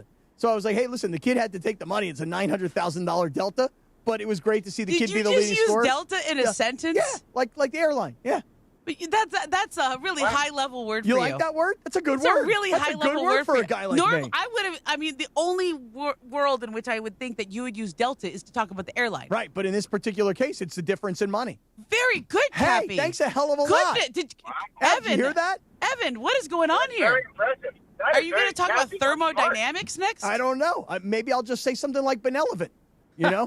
Nope. No? That's not the pronunciation. That's not the word? The word is not benevolent? There it is. Oh, it's benevolent. Okay. Anyway. You put benevolent and malevolent together, and then you meant benevolent. It's a Sedanoism. Yeah, I know. Exactly. Right. Benevolent. Thank you, George. You were saying it. I was told, so Lindsay texted me, hey, any chance you can come on early? And I said, probably not, because I have another hit right beforehand. Who was the hit with? Said, Who's the hit with before us? On ESPN Wisconsin. Oh, go Badgers. So she said, well, Chris doesn't care. and he has something specific to ask you. So I didn't say, whoa. I didn't say I didn't care. I also did not say that you didn't care. But it's okay. Okay. You know, So it's for the everybody's bit. doing the Morales thing now, where you make things up and you okay, got it. All right, keep going, Ev, with the story. So what is it that CMM has for me? I'm dying to know here. And it is an honor to be on with Ramona Shelburne. This is pretty cool. So we had this all planned out. We wanted to go a little early because Frank Caliendo is going to join us at 8:30. And we know we go long with you. We're going to go long with Frank. And we got a lot of reads and stuff to fit in. Yeah, and also there's words per minute over here. Yeah, and Momo's here, which Momo fills up a lot of space with her words. So I knew we wanted to get you on early just so we would have time for it all, because we had this planned from earlier this morning with you and your co-host, Chris Canty. Let's play the audio. We are unsportsmanlike. Yeah, go ahead. Go ahead and tell him how bad of a teammate you've been for the majority of this show. Go ahead and tell America. Do it. I thought it was a hair. It wasn't a hair. I had a freaking gold nugget hanging out of my nostril. What? The damn thing is so big it had its own zip code. And you couldn't be a good enough teammate to say, hey, see, you might need to go to the bathroom and blow your nose. You got a little friend in your right nostril. You got a little boogie. You might need to go handle that. You couldn't be a good enough teammate to say that? You're right. I'm wrong. We're going to have Sterling K. Brown on the show in just a few minutes. Can't wait. Can't wait for it. Love his show, Paradise. Love This Is Us. All of this, every show, every movie he's in, it's awesome. He's so talented. Guess what? He would never let one of his teammates on one of his shows, on one of his sets, go out like you just let me go out for the first 2.5 hours of Unsportsmanlike today. All I have You're to right, say, and I'm wrong. my lane was clear. Yes, Smalls. There was nothing in my left nostril. You're good. My lane was clear. Your sphere, your quadrant was straight. That's right. Yeah, exactly. You, sir. How could you let me come to such a pass? I thought it was a hair. A hair? But hold on. I saw it. Even if you thought it was just a hair, I should you have say, said. see, you might want to do a quick the check. hair. Just a quick check. Use your camera phone. We got these beautiful camera phone stands right here. That's right. That's right. Exactly. So all I'd have to do is pull up my camera, spin it around, and just take a quick peek. That's all it took. Unsportsmanlike, weekdays 3 to 7 a.m. You could hear that kind of fun and frivolity. So, Evan, what's up there, man? Yeah, why? Why? Oh, I took full accountability. That's you a did. bad job by me. I thought it was a hair. Here's the problem, though. The problem is I've actually established myself as pretty good in those spots up until this point. The amount of times that I've licked my teeth without the camera on me to tell Michelle you have lipstick on your teeth so no one would know is countless. I do it all the time, right? Because she's talking, we get hair and makeup, like every break. So, of course, some of the lipstick could get onto her teeth. I always do the heads up for her. I did not do it for Canty today. That's a bad job. It's on me. Well, like, how big was this boogie? Well, okay. Good question. It's like I own a basketball team or something with these questions. Yeah. 6'8", She's gonna get you to tell. 6'8", 330. That is his size. So think about a booger on a man 6'8", 330. It's taller than you, I think, his booger. Oh, that's a big boogie. How could it look like a hair? Yeah. Well, because he's got a beard, Cappy. So like, I was it's even worse. His boogie's in the hair. Oh. Yeah, that's pretty bad. As a bearded man. Let me take a look at you, Morales. So here's the thing. I mentioned it was National Stephanie Day. Stephanie does this often with me, and I get annoyed because we'll be on a street, and she'll be like, hey, let me get that out of your nose. I'm like, oh, come on, in front of people? Yeah. But I appreciate it because... Listen, I have two little boys. I'm constantly picking boogers out of their nose because it's gross. Like, if I see that boogie, you know what I learned, though? Best way to get a boogie out? Q-tip. Oh, really? Oh, really? Yeah. Q-tip that thing. Yeah, just get a boogie. You know, I love Q-tips in my ear. Like, I could do it all day. I know. I've had many ENTs tell me you're not supposed to. You're not supposed to. Sedano is very big. He's very anti-Q-tip. Yeah, in he'll his yell ears. at you No about that. Q-tips Yeah, he and said, don't only do it. cold cuts once a month. Yeah, cold cuts once a month and no Q-tips. And milk chocolate is for children, not That too. for grown-ups. You need dark chocolate, at least 80%. But I'm telling you, you can get any boogie out with a Q-tip. But then, what are Q-tips actually supposed to be used for if it's not your ears? And It's Ramona, just the I rim. guarantee those same ENTs. I think just the rim. I You're think supposed to it's- just use it right here in the little rim of the ear. What about not your belly sticking button? it in? What about your belly button? Yeah, You that don't could think work. No, you take a Q-tip and you stick it in your belly button and you pull out all I the use fuzz. Q-tips to get my eye makeup off, too. Oh, that I put too. it in that, yeah. Well, ever since, I was on a ventilator for a few days, I almost died. I don't know if you know that. how I about haven't heard it all No, I didn't know about So that. ever since that, the left nostril. Yeah, it doesn't breathe? No, it just overproduces things. So they really screwed up it's not, they didn't sue it. They saved my life. But the ventilator in there, that really makes it overcook now. So it's boogers all the time. I'm going to ask the most disgusting question. Don't do it. That as an ESPN employee, I mean, you know who you're talking to. Dude, I'm here. the guy It's who got okay. busted on a Teams meeting picking my nose in front of the entire company. Go for it. So I will bet $1. The answer is yes on this. Uh-huh. Scott Kaplan, Cappy. Yep. When you put the Q-tip in your belly button, do you smell it afterwards? 100%, of course. Yes, of course. Come on, man. Who doesn't? That was such an obvious yes. no. And I wanted to say no just to win the $1, but it's such an obvious yes. Oh my God! Who doesn't? Everybody does that. Admit it. Everybody does that. You're nasty. No. Come on, everybody does that. No. I don't do the Q-tip in the You don't- belly button. I Oh, don't really? Take showers. I don't It feels do that. weird when you stick something But in if there. you did, you would tickly. probably be like, "What does this smell like?" I mean, no. Yes. I don't all want right, to all smell right, it. enough of that. But I mean, if you use a Q-tip in your ear, you kind of check out, see if anything comes. Right. Like what kind of gook is on the side of this Yeah, thing? you get all excited. Oh, Yes. good thing I can hear now. Evan, are you asking that because you do that? Do you smell No, it? I just knew, Answer yes. I do not, but I knew he did. Of Ramona, course. by the way, feel free when you interview Mark Walter to use that same question. Yeah. If he smells Do you it- smell the Q-tip after you clean your belly button? That's a I'll good lend question for an I'll NBA lend owner. you that question. You haven't proven yourself enough with these interviews. There's the kind I of have question talked to you Mark need, Walter, Ramona. Yeah. and I have not needed to use that one. He'll answer it though. He will answer it. You will charm him into answering it honestly. You know. He's, you know what, he doesn't do a lot of interviews, but he's not what you think he is. He's a different kind of cat. What do we think he is, and what is he? Well, he's kind of like doesn't do a lot of, right? So you don't hear from him, right? He doesn't. Yeah, you don't really. He's Talk not that front and much. center, right? He only speaks to Q-Tip Weekly. It's weird. He talks to me. Yeah. Were you writing for QTipWeekly.com? No. Okay. We're pivoting off the Q-tip talk. Okay, gotcha. Unless we're talking about the rapper, okay? Oh, so good. So good. Right? I mean, he goes to Knicks games and everything. Once again, Tribe Called Quest song. I love the song once again. I don't think it's brought up enough. Mark is he's just like he's a business guy. He has a very different. People don't realize this. Probably uses Mark's words like Delta. Yeah. Oh, definitely. Mm-hmm. Mark is from Iowa. Okay, and he grew up a Cubs fan in Iowa. And at one point, I think he told me once he dropped out of high school to go work on a farm. And then Sounds he like was an like, Iowa thing to do. Yeah, just wanted to get that experience. But it was in Colorado. Moved. Okay. And then he moved back and he went to school and he got to be an accountant. He didn't really have any money until he was like 40. Mm-hmm. So he's kind of not like that guy who grew up rich. He's like a self-made but super billionaire. Like he's not just a billionaire. He's a bazillionaire or whatever. What's more than a billionaire? Trillionaire, yeah. Yeah, probably something like that. He's got just so much money. It's probably his assets come together. I'm saying that with the Q-tip, or with that Q-tip in my How old mouth, is with a he? How old cough is drop Mark in my Walter, mouth. about? Sorry. Approximately. You have any idea? You say he didn't make money Late until he's 40. 50s, 60s. Oh, really? Early 60s, something like that. Okay, gotcha. But yeah, he's like he doesn't need all the glory. Like most owners, they want to be front and center holding that trophy.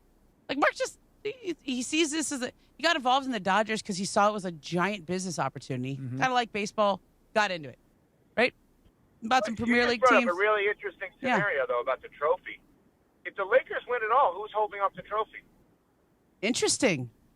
It's a good question. Well, I think it would probably still be Genie. I got to be honest. I think it would probably still be Genie. I agree only because of what you're saying about Mark. Mark doesn't is care. Mark is not like Jerry Jones. Yeah. Or Robert Kraft. Mark, like he's Cappy's right, guy. this is my man. Mark. Good guy. Marky, M-Dubs. as we call him. M-Dubs. Yeah, Marky. Now, can I ask you a question, Momo? Yeah. Because Mace and others have accused you of being friendly to one team in town. I've never made that accusation. Oh, you should. Listen. I'm like a play-by-play announcer. If both teams think I'm rooting for the other team, that means I've done my job. So has Mark Walter said to you, "Hey, Momo, you're a big deal in Los Angeles and across the nation. Little less Team Ballmer, little more Team Walter." Oh, people think I'm Team Ballmer? Oh, yeah. Mace always says that. Yeah. Oh, no, that's just a bit. Okay, well, no. But everybody thinks you're Team Ballmer. Why? Because I did one interview. Yeah. Yeah, that's why. But I had to ask him hard questions. You gonna say no to that interview? She You gonna did say no grill to that him. interview? Yeah, she did grill him. Yeah. Really? She grilled him. Wait, Yeah. who would say Mace. I think I literally said to him, Steve, you're a smart guy. You have billions of dollars. You think people believe that you just got scammed by some guy? Like, yeah. And you got that drop out of him. By the way, that was good. it's an interesting thing, though, that you're saying that we all normal people have a perception that because you're rich and you're successful in business that you can't be scammed. And you know what? Oh, he totally got scammed. 100 people get scammed. It doesn't matter lots if of they're people got broke or scammed they're in that. loaded. Yeah. Yeah, look at the list of creditors on the aspiration list. Like Bruce Karsh, who's one of the biggest real estate guys here. He totally lost way more than Ballmer did. Lots of billionaires lost money in that scam. Yeah. That guy was a good scammer. Rule on that? Pretty soon, I think. Pablo's still doing podcasts about it. Yeah. I know, but that's great content for him. It is great content. He can do you can say the same thing 10 times and everybody still listen. Hey, we try to do it every day on this show. Do you? We try and scam people? No. Oh. We try to say the same thing 10 times. Oh, okay. I didn't know if we were scamming. No, we brought Q-tips into the mix today. We haven't done that before. No, that new. is true. That's new, that fresh was fresh content. That's new fresh and fresh. content for the Southland. Exactly right. Oh, yeah, Evan, it was a terrific performance as always. Is there anything else you want to ask me while you got me? I'm probably not going to get up this early again. Then I can ask you questions. Okay. I think I said today on the show that we all complain about athletes constantly. So we all present problems. We never present solutions. I think Wemby is the walking solution to every problem. Do you agree with that? I literally went on NBA Today 2 weeks ago and said, I think Wemby is an alien sent from another planet to save the NBA. Because everything that's wrong in the NBA, he is trying to fix. I mean, even in the All-Star game. I mean, he's fixing the All-Star game. Right. He's fixing load management. He said he'd do the dunk contest. He's bringing back passion to the game. He cried after a big comeback win because he cares so much. He gets out there and he beats the drum with the Spurs fans, and he's like one of the jackals or something I think they're called. I mean, this guy's what's that commercial where he fixes everything?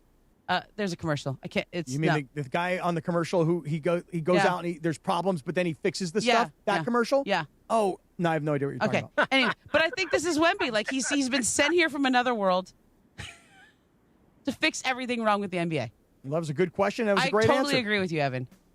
There you go. Kathy, do you actually believe he's an alien? When Ramona says that, it's figurative. Do you believe it's literal that he actually could be an alien? I believe that Wemby is more of an alien than when everybody around here used to suck up to Anthony Davis and tell me that he was a cheat code. And I would tell everybody, he's not a cheat code. He's a good basketball player. But Wemby could be an alien. He's just French. Oh, that's what the deal is? Victor for three. Oh. Oui, oui. So he's not an alien. He's from another country. Yeah, he just has a different background, so he has not from a different planet. personality. He's just from a different country on the same planet. Yeah, but there's never been anyone like him. I got another one. Ramona, I got one other one. Oh, they're playing the Oscar music to get us off the stage. Okay, go ahead. I don't care. All right, so I asked this on our show the other day. If the Lakers win it all this year, which I don't think they're going to, but if they win it all this year, it will be the best addition to whose resume that they won the championship this year? Oh, such a good question. All right, I'll stop the music then. Wow, CMM, that's good. Yeah. I'm gaining some street cred with her today, right? If we're really thinking about Good what's question. happening, I'm not treating this listen. seriously. I think the answer is Luka. I still think it's Luka, but it's a very good question because we want to say LeBron because everything's always about LeBron, but I think in terms of the trade that sent him here, the fat stuff and the having to go lose all that weight and answer his question, all the stuff about the ways his character has been called into question. He has never won one. The ways he's if you can get traded to the Lakers under those circumstances and have your name dragged through the mud and then go have that revenge body summer, come back and win a championship when you're in a season like this with two juggernaut teams in the West with Oklahoma City and San Antonio, and Luka just pulls off some magic and does it, I think that's about his legacy. I would tell you, I would give my answer as LeBron, Lindsay, believe it or not. I would say that LeBron from the start with, is he going to sign? And then he's making all this money, but he needs to manage his load because he's too old. And then it's his agent has this new podcast and he's trying to get rid of Austin Reeves. And then LeBron has to adjust his role. And then all of a sudden the Lakers wind up winning a championship, which again, I don't think they will either. But if they were to win, I would say LeBron would get most of the credit because of how he adjusted to the situation that he was in for the first time in his career. So that's my answer. Not that anybody else. My answer would be between two people that neither of you have mentioned. Rob Pelinka, W. Rob Pelinka or JJ Redick. Both good answers. Nah. No, those are good answers because everybody said the roster construction stinks. Yeah. You know? All right, Cappy, you got to stop talking now. Well, now what about Evan? Does Evan need to Yeah, stop? we got to stop. Okay, then Because you Frank need to tell Caliendo's Evan. doing. Yeah, I know. The great Evan Cohen, you hear on Sportsmanlike weekdays, 3 to 7 a.m. We love you, Evan. And one last thing, Evan. Go Badgers. High Point. Go Badgers. I'll see you Friday. I'll see you Friday. All right. See you Friday. Oh, you are coming in? Oh. Well, assuming I think I have to wait online for the flight now, but yeah. Yeah, right. You should go to the airport right now. I You guess just drive. I guess I got to go to the game Probably Friday faster. now. I didn't Yeah. know for sure. I thought about that you this know, morning. you know. All right, know, bye, Evan. you know. Okay. All right. I thought about this morning because he was supposed to come to town. I thought, well, maybe he moved it. But anyway. Is it really that bad? Which Some one? places. Which part? Getting to the airport. Yeah, I mean, Yeah, probably. I mean, listen, I just watched the Cappy, reports. we don't have time. Yeah, but I you, don't know. I you flew said last that week. 2 Wasn't minutes that big ago, a and then deal. you kept going. Yeah, we don't. If you booked Frank Caliendo. Well, that's right, I did. Okay, well, we told him 8:30. We got a 5-minute break, and we got a live read. Oh, good God. I should have told him 8:37. Well, I tried to do this, and you guys kept going. Well, you know, it wasn't us. It was Evan Cohen. No, I'm talking about at 7:45. I said, let's go short here, and you kept going. That was That would have Momo. required us listening. Sedano at least listens. That's why he's No, a he top-notch doesn't. broadcaster. No, he doesn't listen. How about instead of arguing, we go to break for Frank Caliendo?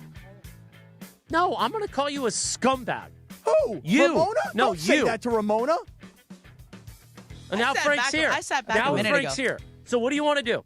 Take the break. No, so that means... You're going to make Frank wait. No, Frank knows the biz. Frank knows what's going on. Here's what we do. All right. We're going to now really have to stack it at the end. So how long do you want to go with Frank? Hour and a half? No, seriously. 15 minutes? Maybe you could do 12 minutes. 12 minutes with Frank? 12 minutes with Frank. But first, let's talk about your friends at the wellness company. Ramona, have you heard about this? I have. Go Okay, ahead. this is a genius We don't have move. time to talk to Momo in the live read. Well, no, I still have 60 seconds, don't I? Yeah, go. Okay, so Momo, Tell me. you got kids. Yes. Okay, they go to preschool or school, Yeah, whatever. they're sick right? all the time. They bring stuff home. Yeah. I'm sure you're like me. You don't have the time to get sick. No. Okay. Doctors say this is the worst cold and flu season in the last 25 years. That's not my word. That's their word. So here's what I did. The medical emergency kit is what I ordered for my home. It's like having an urgent care pharmacy in your home. You've got a Z-Pack. Like, have you ever needed a Z-Pack? Yeah, I do it. And then you're like, I got to call a doctor. Because, I can't get sick. I got to go to urgent care. They're sick, and then there's 10 days of sinus infection. Right. So you can't get that. You got prescriptions like a generic Z-Pack. You've got antibiotics that treat pneumonia, strep throat, sinus, and ear That's infections. amazing. And here's what happens. You get the kit, right? And then you get sick, and then you match your symptoms to the medicines that they've prescribed to you, and then you start getting better. And by the way, if you need a doctor, you can get on a telemedicine call with the doctors. No problem at all. So you start your meds faster and you feel better. I mean, it's literally the most genius thing. You have to get one of these. Every home needs at least one medical emergency kit. So here's what we're going to do. We're going to save you $45 this morning when you use our promo code 710 at urgentcarekit.com/710. Write this down. urgentcarekit.com/710. We're saving you $45 when you use our promo code 710. urgentcarekit.com/710. Well, you did do it in a minute, miraculously. Pretty good. 8:33, good morning. Good morning to you. All right, so we're going to do about 12 minutes with Caliendo. Then we're going to have to take a giant break, and we got still one more live read. Also, I'm going to have to jump in during Caliendo to do these giveaways. Okay. So just pay attention, please. You hear that, Momo? No, not Momo, Oh, you. I thought you were talking to Momo. I didn't know you were talking to me. You're a miscreant. Okay. Bad guy. Bad guy. You know who's not a bad guy? And our open today, our show open, featured the great hits of you and him on Super Week. Mm-hmm. The Battle of the Grudens, the Battle of the McVeys. Right. He's performing in the Southland coming up in April. We'll tell you more about that. Friend of the show, the legend, Frank Caliendo joins us. Frank, good morning. Yeah, guys, what's up? What's happening? Did you hear her sitting fighting? awkwardly, Did you hear her fighting What was about that? you? Did you hear all this fighting about you? We were on hold that whole time? I did hear on and off, but I tuned it out for a little bit. See, he knows the biz. When I hear too much about myself, I start to go, I don't know if I want to hear this. And there'll be positives, there'll be negatives, and I'm like, well, I'll dwell on the negatives. I'm doing Kuiper on that. You're going to talk about the positives and negatives. You're going to dwell on the negatives and not focus anything on the positives. You throw the positive away. Somebody says, hey, Mel, you're doing a tremendous job with your 3-ring binder in your basement, continuing to evolve the NFL draft to a situation that's never been before. But at the end of the day, they're saying, why do you have the Widow's Peak Eddie Munster haircut? That's for, that kind of That's a rest he would get, and your audience would be like, that's a little bit old for us. But at the end of the day, and that's the way you know the winding down is I'm saying at the end of the day, the sentence is just about over. Okay, so listen, I'm a Raiders fan, Mel, and there have been some doubts cast upon the quarterback that we all are thinking we're going to take number one, Fernando Mendoza. Dan Orlovsky was like, I reviewed all the tape. I think it's Ty Simpson. He played with the lesser team. Fernando was so. What do you think about Fernando Mendoza? Are we overthinking it? Is this just draft day jitters? Are these just people trying to throw smoke at my guy? Or is there actually some concerns about Fernando Mendoza? Yeah, I think there's definitely a lot of smoke out there. That's the way you look at the NFL draft. A lot of people lying. You think that what's being put out in the media, people grab on and go with that, go with the flow with what everybody's talking about. I think Fernando Mendoza has that it factor, the tremendous ability to stay in the game. He's a winner. Tyson Day does a tremendous job. But, a lot of people say, can Fernando make the throws? And I think at the end of the day, like I told you before, winding down right now, at the end of the day, Fernando Mendoza has the abilities and going to be like a Bo Nix type of player that's going to do what you need to get done. And people say, hey, he's a game manager. What's wrong with being a game manager? Tom Brady set the record for Super Bowl wins as a quarterback. As a game manager, people say every 5 years, people are saying Tom Brady needs to retire. What did he do? He won 15 more Super Bowls. And I know I'm exaggerating slightly there. What did he actually win? 12? Did he win 12 Super Bowls? I don't know. I stopped counting at 4. I look at a guy like a Joe Montana or,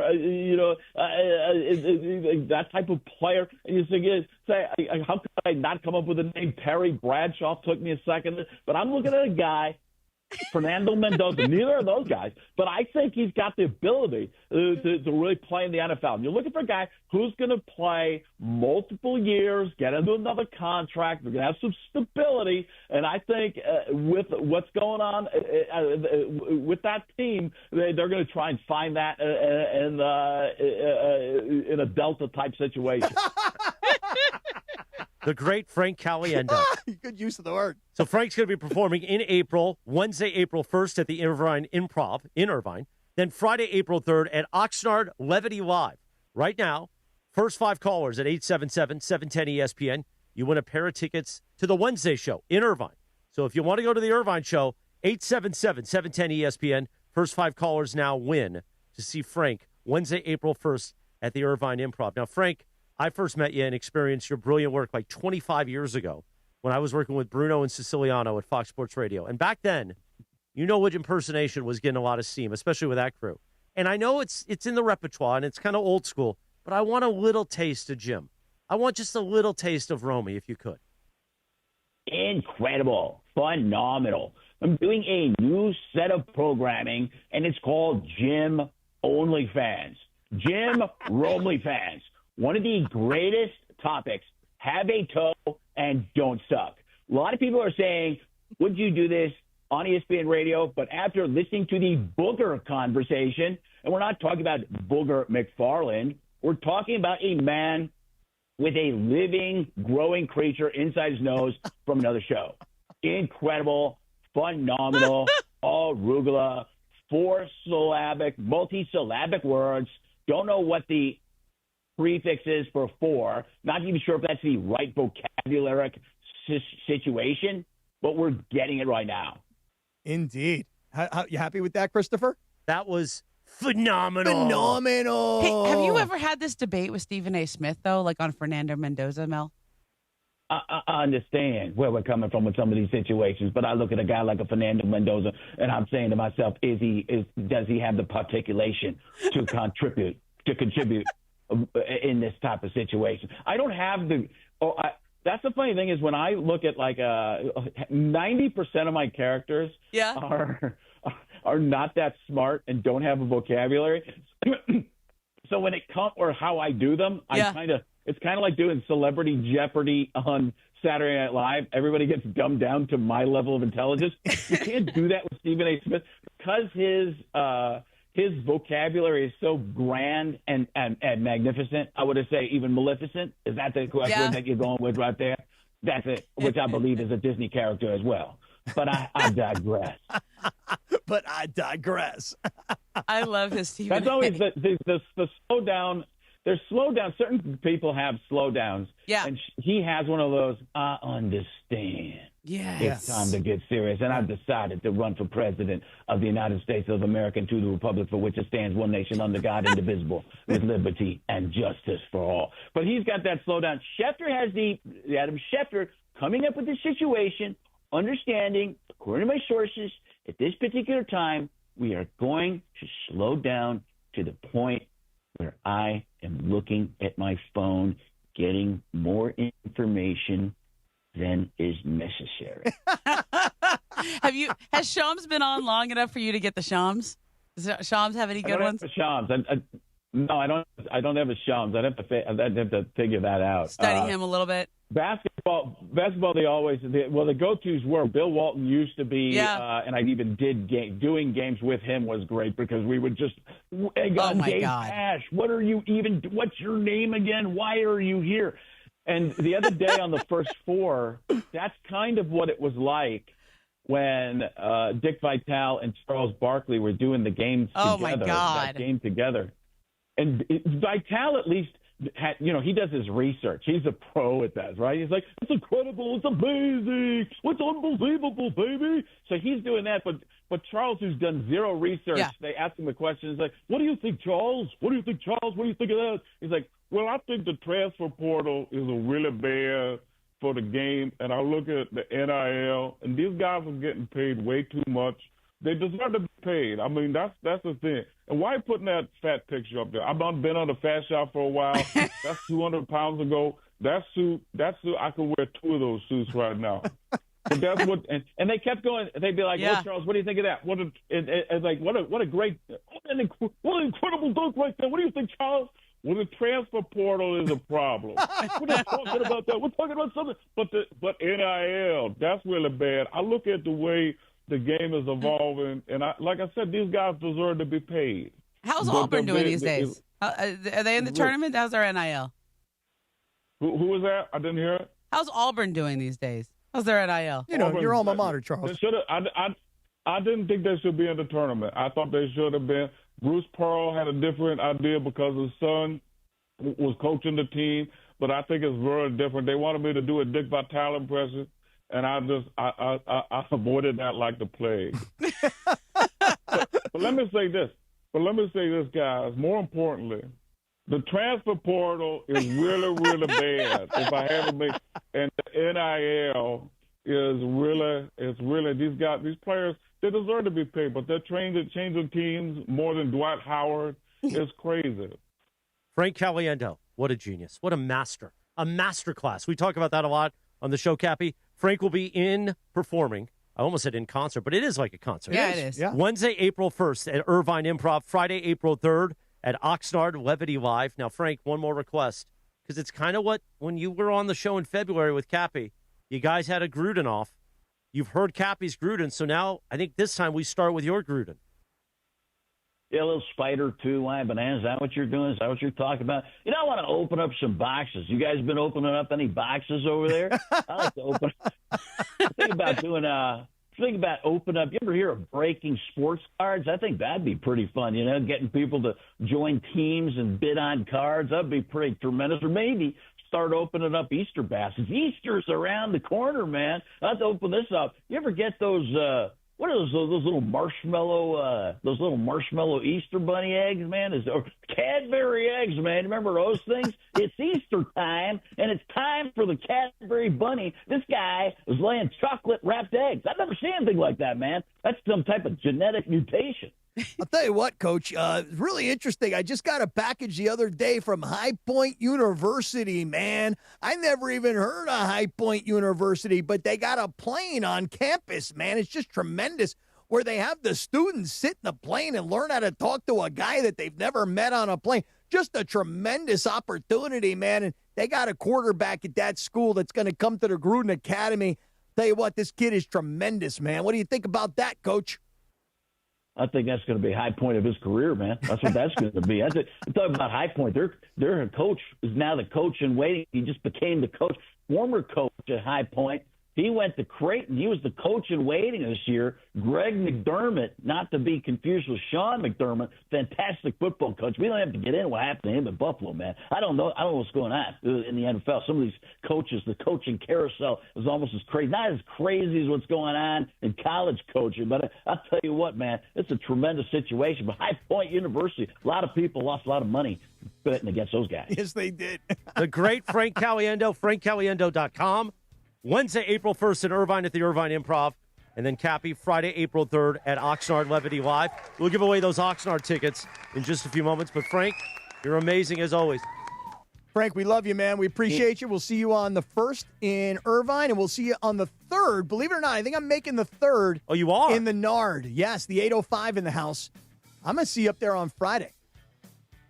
April 3rd. Incredible, phenomenal. By the way, the Hermosa Beach Show, Comedy and Magic Club, sold out in advance. How great is that? It's great. Big tour stop. So the Oxnard show, we'll see you there. Incredible, phenomenal. I am wondering what I'm going to say next. Frank Caliendo, right here on the Sedano and Kap Morning Show on a Tuesday. We approach 8:46. You know what time it is? It's time to BB Go For It. In every game, someone gets the chance to guess which team will score the first three-point basket. And last night, our BB Go For It contestant was Jason Sanders from Thousand Oaks, who guessed that the Lakers would hit the first three. Well, you were wrong, Jason, but you still win a $50 BB Go gift card. Want to play? Listen to Mason in Ireland for your chance to win. Good luck from our friends at BB Go. Bring something different to the table. BB Go For It. We're back in 4.5 minutes from right now. The Sedano and Kap Morning Show. My boss told me to have a good day, so I left work at 2 p.m. for happy hour. Now your top reasons to visit Morongo. Get tickets now for alt-rock legend Everclear, performing exclusively at Morongo, April 4th. Number 2. March Hoops Mania at Morongo. Watch college hoops everywhere you eat, stay, and play. And the number 1 reason. We're giving away a Cadillac Escalade IQL the 29. Earn entries now playing your favorite games. Morongo, good times. Change is in the air at LAX. Los Angeles International Airport's automated people mover trains are rolling soon as part of LAX's ongoing investments in improving your travel journey. The new trains will quickly move guests between all terminals, the new consolidated rental car center, metro trains and buses, and economy parking in 10 minutes or less. Departing every 2 minutes, they'll help approximately 30 million passengers per year. Learn more at lawa.org/ESPN. That's lawa.org/ESPN. So I'm in Mike Capozio's office at Rotolo Chevrolet. Mike, help me with something. Every time I hear an ad, everybody is number one. How is there more than one number one? Number one here, number one there. And fortunately for me, Chevrolet tells us who's number one. So we're talking huge inventory, Chevy cars and trucks, SUVs, everything you could want. That's how you stay number one. And you got to have the inventory to give to the people, but you need the people in the building to take care of the people that are coming into our building. No one does better with a customer than we do. That's how you stay on top for more than a decade. Go online at rotolochevy.com.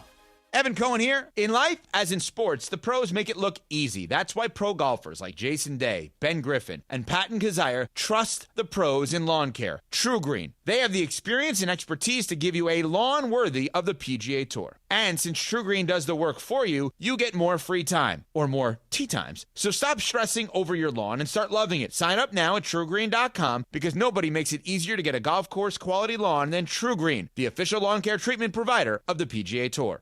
Adam Schefter here. It's tournament time, when only the most talented teams survive and advance. And whether you're cutting down the nets or cutting through resumes, one thing's clear. The best teams are built with the best people. If you're hiring, you need ZipRecruiter. Their smart matching technology finds qualified candidates fast. You can add screening questions to get the right applicants and even filter to see who's recently active. Score the best for your team with ZipRecruiter. Try it for free at ZipRecruiter.com/sports. That's ZipRecruiter.com/sports. Hey, it's Chris Morales. This March, during Colorectal Cancer Awareness Month, our friends at Providence remind you that colorectal cancer often starts with no symptoms, but screening can save lives. If you're 45 or older, it's time to get screened. Providence brings together the best minds in cancer care, keeping you in the game with trusted, compassionate support. Take control of your health. Learn more at providence.org/SCA colonoscopy. Providence, caring with compassion in Southern California. Hey guys, it's tournament time, and Pizza Hut is bringing the heat with their new hand-tossed crust. Crispy and golden on the outside, soft and fluffy on the inside, and finished with buttery garlic parm seasoning for bold flavor in every bite. All tournament long, grab a large pizza with any 3 toppings for just $10.99, available for delivery or carryout. When the games heat up, keep the Pizza Hut coming. Cut down the nets with the $10.99 large 3-topping pizza deal. Order now at pizzahut.com or download the Pizza Hut app and bring home the win. Limited time offer. Additional charges for extra cheese and toppings, stuffed crust, and original pan. It's Rich Eisen for Pella Windows and Doors. Sometimes teams take a timeout to regroup and call the right play. When it comes to your home, Pella Windows and Doors always has the winning game plan. They do it every day, and that's why your neighbors trust them. Visit Pella.com/Eisen today. Right now, Pella Windows and Doors of Los Angeles is offering 25% off windows and doors or 0% APR for 72 months. Some restrictions may apply. See store for details. Offer ends March 31st, 2026. Progressive presents the Passionate Sports Fan Checklist. Signed jersey of your favorite bench warmer? Check. 14 bobbleheads that look nothing like the players they're emulating? Check. Twin TVs so you can watch the game on 2 different networks simultaneously? Check. Life-size wall sticker of your favorite player that routinely freaks you out at night? Check. A second life-size wall sticker so after the first one freaks you out, you see the second and you're like, oh right, the wall stickers. Check and mate. Bundle your renters and auto insurance with Progressive and save on protection for the things on your checklist. Get a quote at Progressive.com. Progressive Casualty Insurance Company affiliates and third-party insurers not available in all states or situations covered subject to policy terms. This is the Sedano and Kap Morning Show. 8:51. Good morning. The Sedano and Kap Morning Show on a live imaging Tuesday, presented by Providence. Cappy on this day in 1972, the #1 hit. Yacht Rock classic here. America, a horse with no name. Oh, yeah, man. America. A horse. Yeah. Nice. Also on this day in 2005, The Office premiered on NBC. Meanwhile, thanks to Frank Caliendo for joining us. Always amazing. FrankCaliendo.com. He'll be there Wednesday, April 1st in Irvine at the Irvine Improv. Friday, April 3rd at Oxnard Levity Live. First 5 callers right now, 877-710-ESPN. The first 5 callers, you'll win a pair of tickets to the Oxnard show. So I know we got a lot of listeners out there in Oxnard. Big time. Oxnard Levity Live, Friday, April 3rd. First 5 callers at 877-710-ESPN. You win. Meanwhile, Cappy, let's talk about our friends at VisionWorks, please. Ooh, I would love to do that. As a matter of fact, I need to get out my glasses because here's the thing about glasses. Ramona, do you wear glasses? Do you have a prescription? I'm blind as a bat. Okay, so I did not want to admit that I needed some help, especially at night. So, I'm driving and I can't see the signs, 100 yards away that would normally see them. And then as you get closer and you get closer and you get closer, all of a sudden things become less blurry. Mm-hmm. Well, I've got now progressive glasses from VisionWorks. And I've got the top of them, you can see far. The middle of them is kind of like your computer or like a TV's not too far away. And then close up is for reading small stuff on your phone. But it does, as they warned me, they cautioned me at VisionWorks, they're like, this is going to take time for you to get used to it. And it's taken a little bit of time to really understand. But you got to get over your ego, especially as you get older and you don't want to get glasses because you're like, if I get glasses, it's going to weaken my eyes. You got to go in. You got to get an exam. You got to make sure your eyes are healthy. It's not just about the vision itself. It's about the health of your eyes, right, Linz? Yes, and you know what else you need a little bit of help with, Cappy, is picking out those glasses, which I kindly did to help you pick out those really cool glasses that you got from VisionWorks. Check these out. And let me see. These are the new Ferragamo. Yes, Cappy's got great glasses. Yeah. They've got beautiful styles. Frames your face. They're all organized by shape and by price. And you can even go on their website, visionworks.com, and you can see all the different frames that they have there. You can also schedule your eye exam there. You can check if they accept your insurance, and you can find a location near you. Do all that stuff on visionworks.com. They make it super simple for you. And Momo scanned us and looked at me and realized, are they wearing the same glasses? Close. We didn't pick out the exact same. His are an olive, mine are black. Okay. But they're close. I need to go get some new glasses. I've had the same pair of forever. Well, go to VisionWorks. Amazing that you've been able to hold on to them. They'll give you the annual. I know. My kids always steal them, too. They'll give you the eye exam. And Momo, don't waste that tax refund. Okay, don't buy more chocolate sundaes. Don't buy chicharrones. Spend it on your eyes, sucker. Go to VisionWorks. They got the 100-day guarantee, so they'll make sure you're right. And they got the BOGO. 2 pairs, 1 easy decision. Buy 1, get 1 free at VisionWorks, Cappy. Nice. 8:54. Mm-hmm. We got about a minute left here. Okay, so I'm texting a lot with Frank now. Frank's one of those kinds of guys that wants to make sure that things went well. You know what I mean? Frank, you were beautiful, babe. Yeah, he was. I told him as soon as we got done, I texted him and I said, phenomenal. And he said, okay, was it okay? I'm like, no, you were great, man. You were awesome. And then he says he's kind of coming into town a little early, so he wants to get together. Also wants to do Mason and Ireland.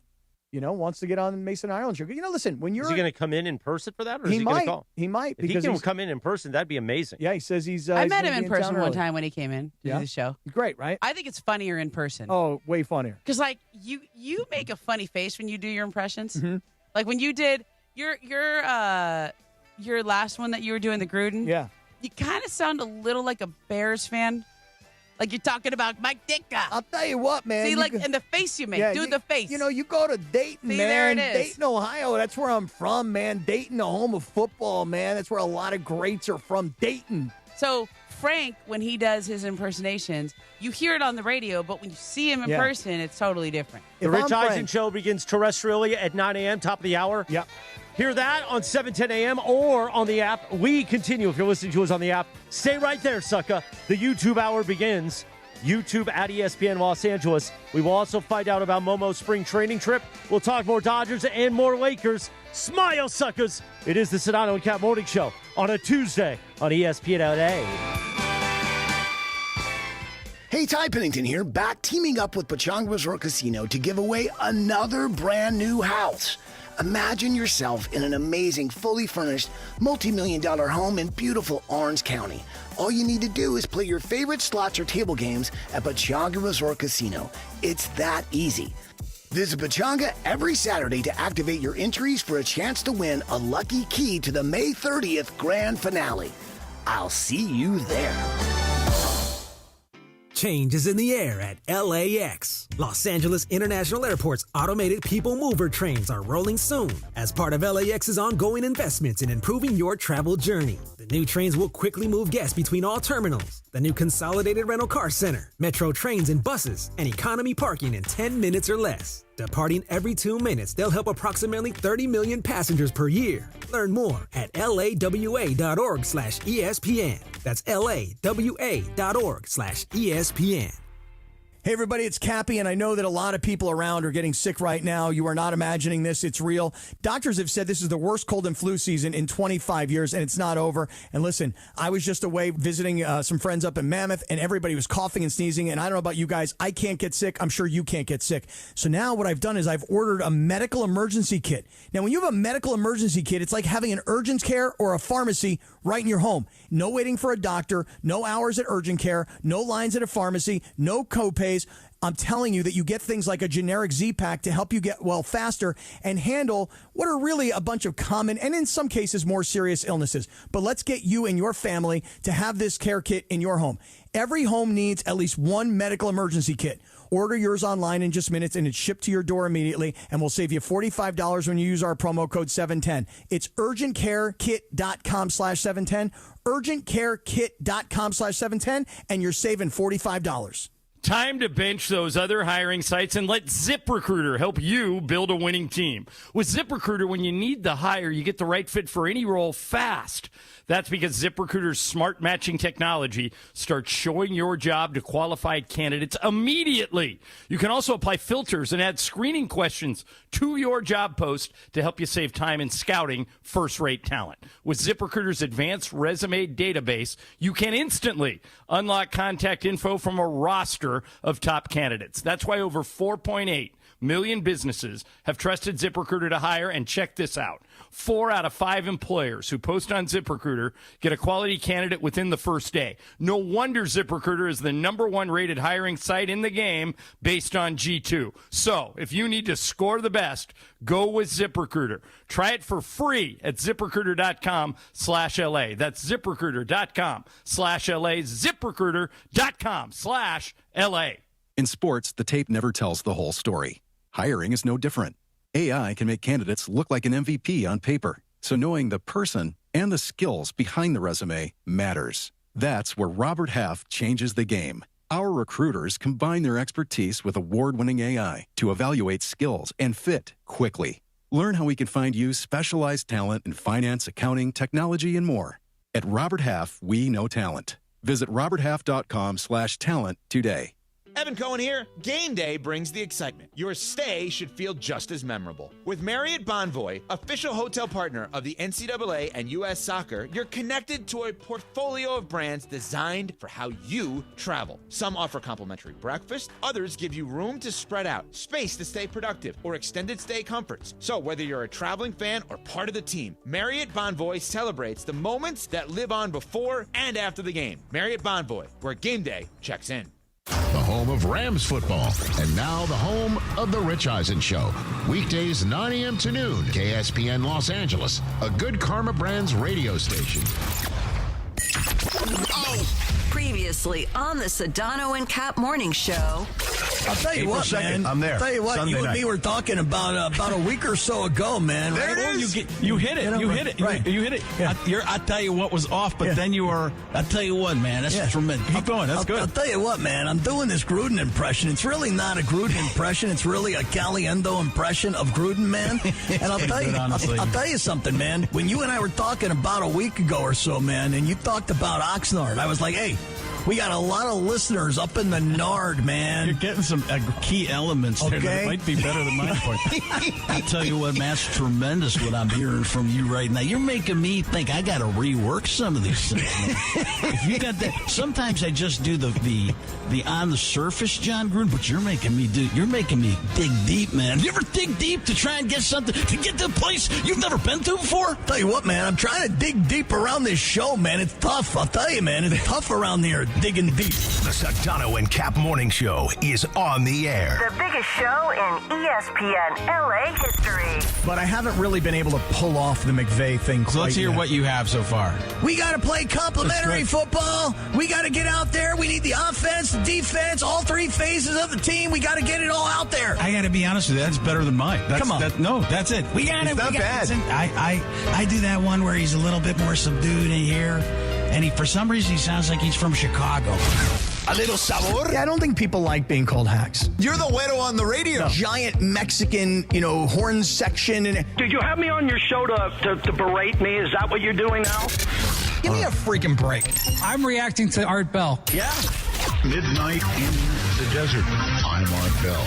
Scott Kaplan, eat a fat one, bro. The Sedano and Kap Morning Show on 710 ESPN. The all-new ESPN LA app and on YouTube at ESPN Los Angeles. We're bigger than U.S. Steel. Wow, that's crazy. Well, you want to Bit Boy. Right now. Monstrous. Beto, I don't want to eat that. We did it, Dad. We did it. You were riding high on the stinger last time. Oh, big time. Right, that's right. Of course we were. So, mongrels, stay tuned. So I Radio Ronaldo that bleep.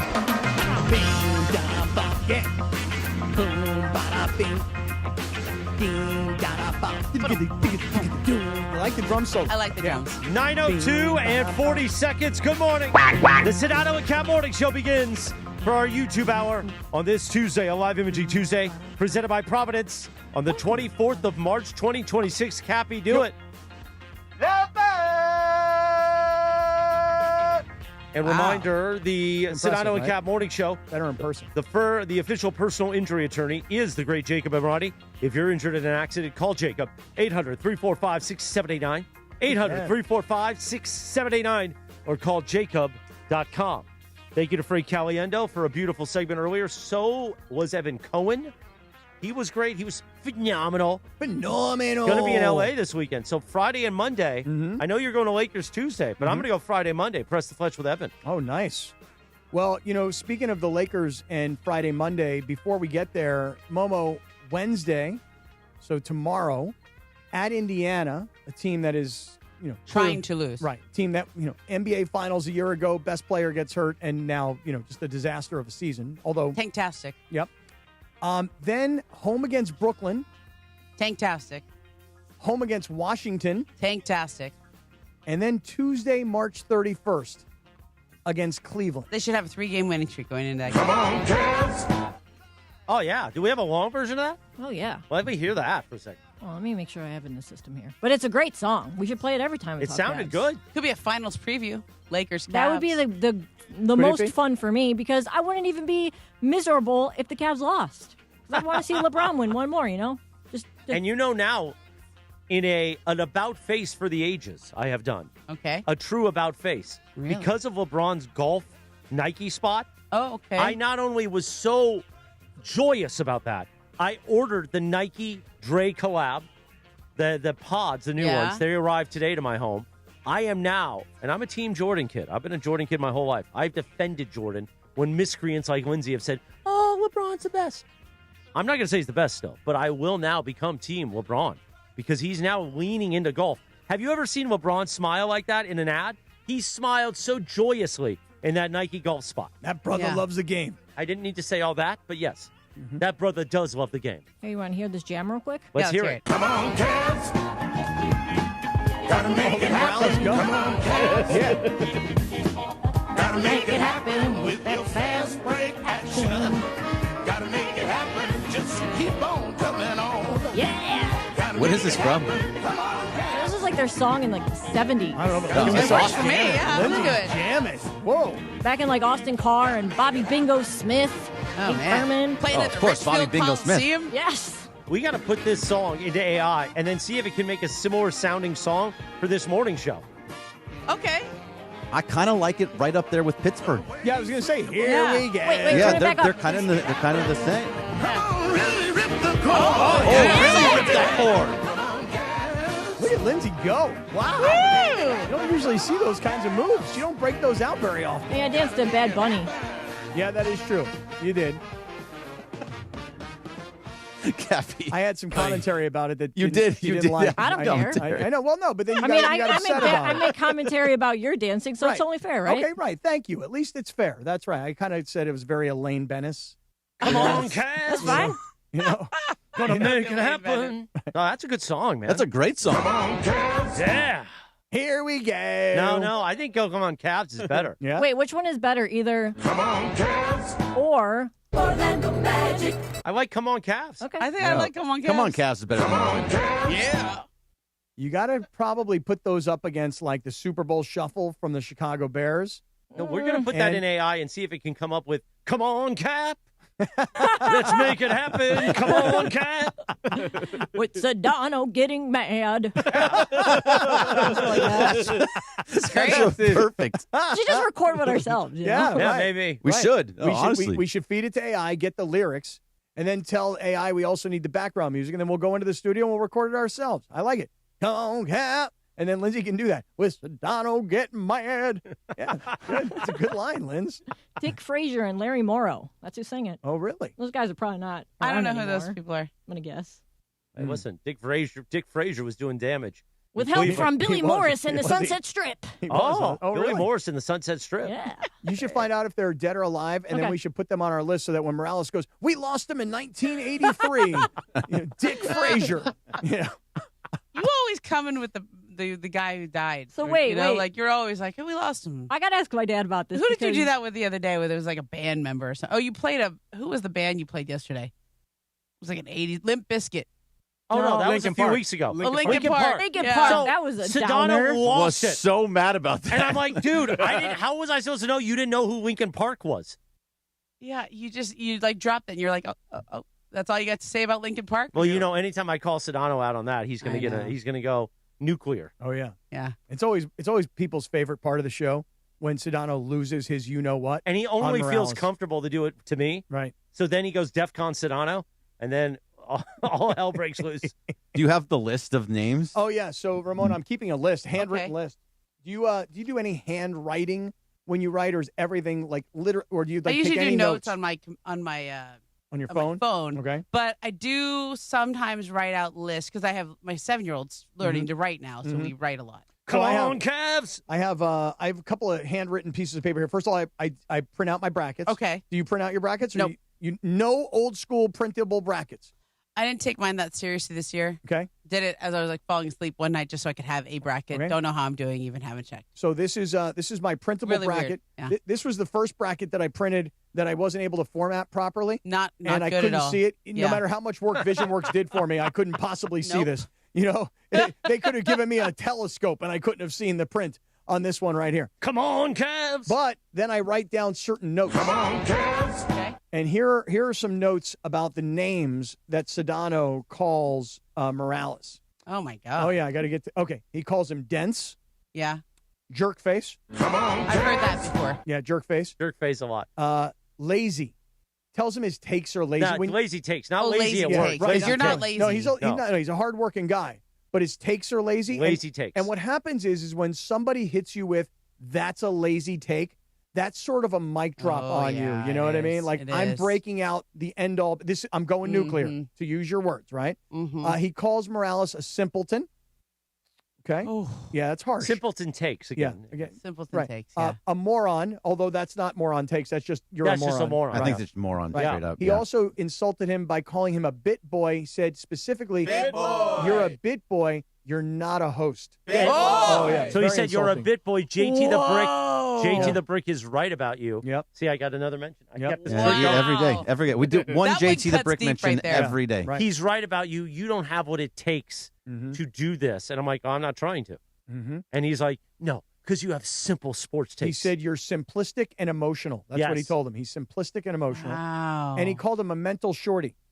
But he didn't say I shorty. wouldn't say The PC version. the only thing that I think Did I write it? PC. Yes. Yeah. Okay. the What a only nice thing guy that I am. think that really cuts deep is the bit boy. You don't have what it takes to be a host. Bit That's boy. But that's like I'm not trying to be a host. I know. I'm Not just at least saying for- like But see, he's annoyed, I think, because John Ireland calls it the Chris Morales Morning Show. I know. And, John's trying to get at Sedano, and then Sedano's trying to get at John.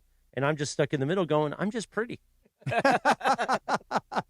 You are adorable. I'll tell you that right now, especially that shirt. You've known you've hit a glory hole. what No. what are we calling this shirt? So this is the Sunday Swagger Pennzoil collab. Oh, They're yeah, doing I a can lot see of Pennzoil, yeah. So look at the hat. It's got the I- Pennzoil can. I was gonna Oh. say jockey, like some kind And of here's horse, the thing. you know. A man with a lot of curves like me, Uh-huh. even though I lost a lot of weight, it's still curvy, like a doll. A shirt full of squares. Like, I'm supporting Sunday Swagger, and I love the Pennzoil collab. But a lot of squares like that makes me look rounder. Mm-hmm. So today I said to Cappy, I think I got to tuck this shirt in. Yeah. He's like, oh, don't do that. That's going to be a lot coming at everybody. I'm like, Yeah. all right. LeBron's going to yell at you if you don't tuck that shirt in. Right. But On look, the golf course. This hat is amazing. Mhm. The Pennzoil collab. Yeah, it's cool. SundaySwagger.com. We love our friends at Sunday Swagger. We sure do. Usually the official golf polo of the ESPN LA Golf Classic. And we're already starting to plan out the ESPN LA Golf Classic in September. Oh, yeah? So Sunday Swagger, we hope to have them on board and a part of the family, as All always. right. All right. Hopefully we have Wendy on it, too. Yeah, can you I imagine? feel like golf is what guys do instead of hiking. Like women hike or play tennis or something, and you guys golf. Come on, Cavs. By the way, so Make it happen. So Wendy and I have gotten very close. He's my Colombo brother. Oh, you guys all. We all are obsessed with the guy. I don't know what it is. We're all like totally. You don't like him as much as No, we he's do? my friend. I know. Yeah. It's like. But you're just not as impressed with him as we I all know, are. I I was deal with going him. somewhere, Cappy, before you cut me go off. ahead. Yeah, I didn't cut you off. Go ahead. Then we really connected on like old school steakhouses in LA, Yeah. the Smokehouse, Taylor's over here in Koreatown. Yeah. Then he's a big golfer. I So know there's he a is. weekend where he may be in LA over the weekend and have Sunday free. We're talking about maybe getting him out at Black Gold for a round. Okay. Now here's my thing. I love Wendy. If he goes NBA with me, I don't know what to say. So I may need will he be offended if I'm like, listen, I'm ChatGPTing while we're playing golf so I can stay in the game? Or will Wendy like just 18 holes of Colombo talk? Oh, You'll like 18 holes of Colombo. I don't Yeah, think he he'll would wanna talk probably NBA. talk anything but NBA. Right. And Yeah, as he you does that know, all day long. I don't he can think talk that's about what he's gonna anything. talk I mean, we're talking Bigfoot, we're talking meteorites. All right. You know? Or do I FaceTime Sedano like at the turn and go, Sedano, Wendy's out here on the golf course. Hey, Wendy, let me ask you about the Rockets' 7th player. What do you think about? Like, should I do that or no? No, I don't. No think you should NBA do that. talk. No NBA No talk at all, NBA unless he talk. brings it up. Listen, like Brian has been a really good friend of mine for like 10 years. So Mhm. like I don't see him the way you guys see him. Like we call each other, like every big story I do, I pretty much call Brian and talk it through with him. Every big story he does, we talk all the time. We collab all the time on stories. But then we also talk about our kids. Like he'll tell me about stuff that's going on with his son and basketball, and he had some life lessons and stuff. In fact, the first time I met Wendy, I never met him. Mm-hmm. And this was several years ago, maybe 4 or 5 years ago. I'm walking out of the building and I see Momo with Brian Windhorst. Yeah. I'm like, oh, I was going to go say hi, but I don't know Wendy. I'll just leave him alone. And Momo goes, Chris, come here. Yeah. So I walk over and she was very complimentary of me. Here, you got. And I. Guys here. Just made some strides. force me to watch games that I would never watch. You know, like when Orlando's playing Washington. Just Let me and they like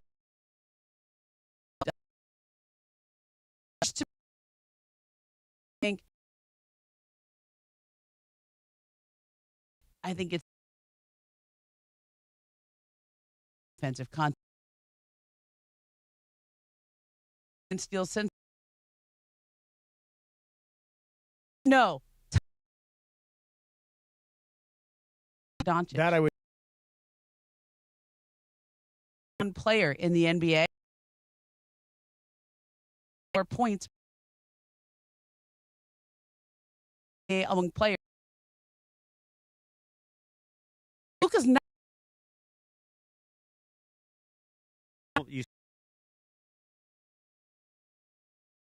0.8.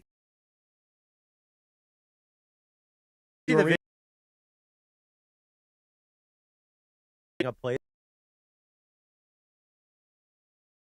Horn.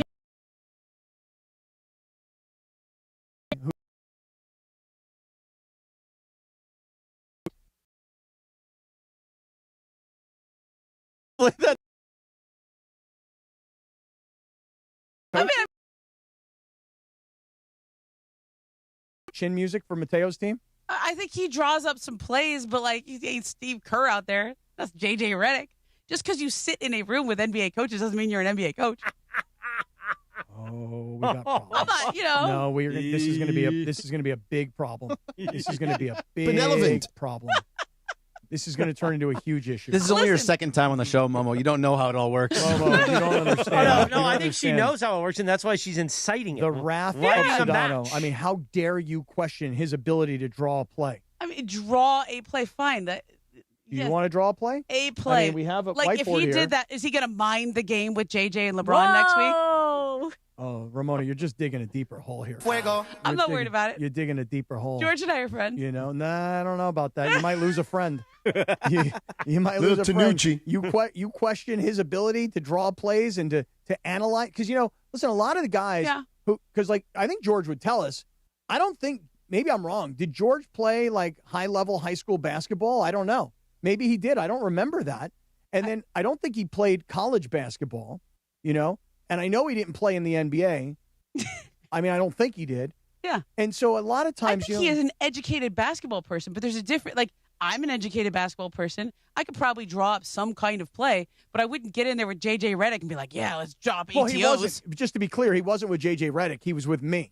Okay. So he's sort of schooling me. Okay, well, he can definitely school you. Okay, but I mean, like DeAndre, from our afternoon show with Travis and DeMarco, or DeMarco and Travis, he played college basketball. Yeah. So when he goes to the board and he draws a play, I know that he's drawing a play that he learned from a coach in his high school career and his junior college career, et cetera. And I go, okay, well, that's something that's teaching me something I didn't know. But George is like, hey, I've been in the NBA for 20 years. I mean, comes from the school of Spoelstra. I mean, he comes from Pat Riley's school. I think George has enough humility to know that could he understand something Eric Spoelstra is saying or drawing up? Yes. Has he been in the league long enough to know what the terminology is for that or this, or all those things? Yes. But is he going to go toe-to-toe with Eric Spoelstra drawing up a play? My answer is yes. My answer is yes, he Listen, is. I got an untrained eye over here. Yeah, so my answer is yes. When it comes to coaching in the NBA, and if you said to me, hey, Spoelstra's going to write up a play or George is going to write up a play, my answer is I want George's play. Okay? That's my answer. I think that's how I feel about it. Come on, Cavs. Yeah. Come on, Cavs. Yeah. Because I asked George, just real quick, I did ask George this question. I said, George, have you sat with NBA coaches and they've drawn up plays and they've shown you this? And he got mad at me.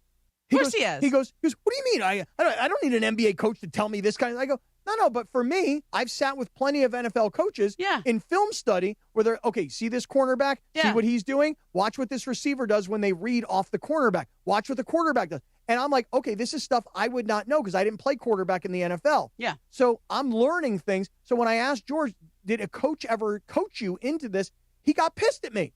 Like, what do you mean, man? I don't need any coaching. Like, I don't need coaching to teach you this stuff.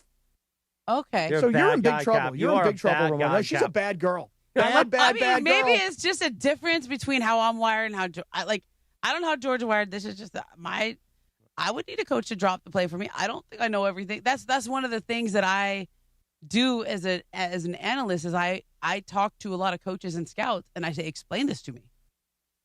Well, I would say I'm like, it'd be like me explaining writing to them. Or how to host a radio show. I don't like show up thinking I know how to host. Like I didn't show up on day one. Do you know what my first radio show was like?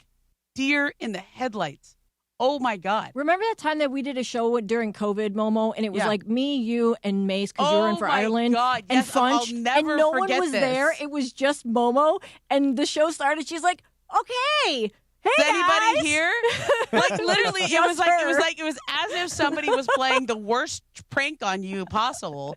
Because like you log into the radio show and no one's there. There's no producer. There's no board up, but we're live on the air. And I got no plan for the show. Hey guys, are we on? Hello, does this thing work? Yeah, we're on. Okay. Yeah. So the Lakers played last night, and I have no plan for what we're doing here, but we're going to roll. You held it down. Come on, Cavs. And I think you guys at some point realized what was happening and just let me just die out there for a while. No, we didn't. Me and Funch jumped in. I remember. It was a couple minutes of fun times. Couple minutes. You know how long that is when you're dying on the air? Yeah. Just want to be clear for the record.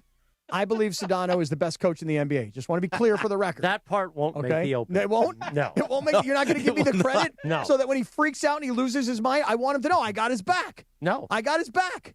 What will be part of the open is Chin music. Momo's shot and then you laughing and egging her on. No, I wasn't egging. No Yes. eggs. Yes. No eggs. I mean, for what it's worth, some of the best coaches, though, have never played the sport, right? Like, did Bill Belichick play a high level of football? He might have. I don't know high level, but he played somewhere. Yeah, he probably played. Something. I don't know. Meanwhile, yeah. It's Kings game day. Pre-game coverage starts at 5:30 p.m., leading you right up to puck drop at 6 as the Kings hit the road in, what did you want me to say? Calgary. That's why I stumbled earlier. Yeah. Leading you right up to puck drop at 6 as the Kings hit the road in Calgary. Calgary. It's a very Canadian way of saying it. No, you don't like it? After the game, keep it here for Kings Talk with Sam Boney, Sam Batesh, your spot to react and break it all down.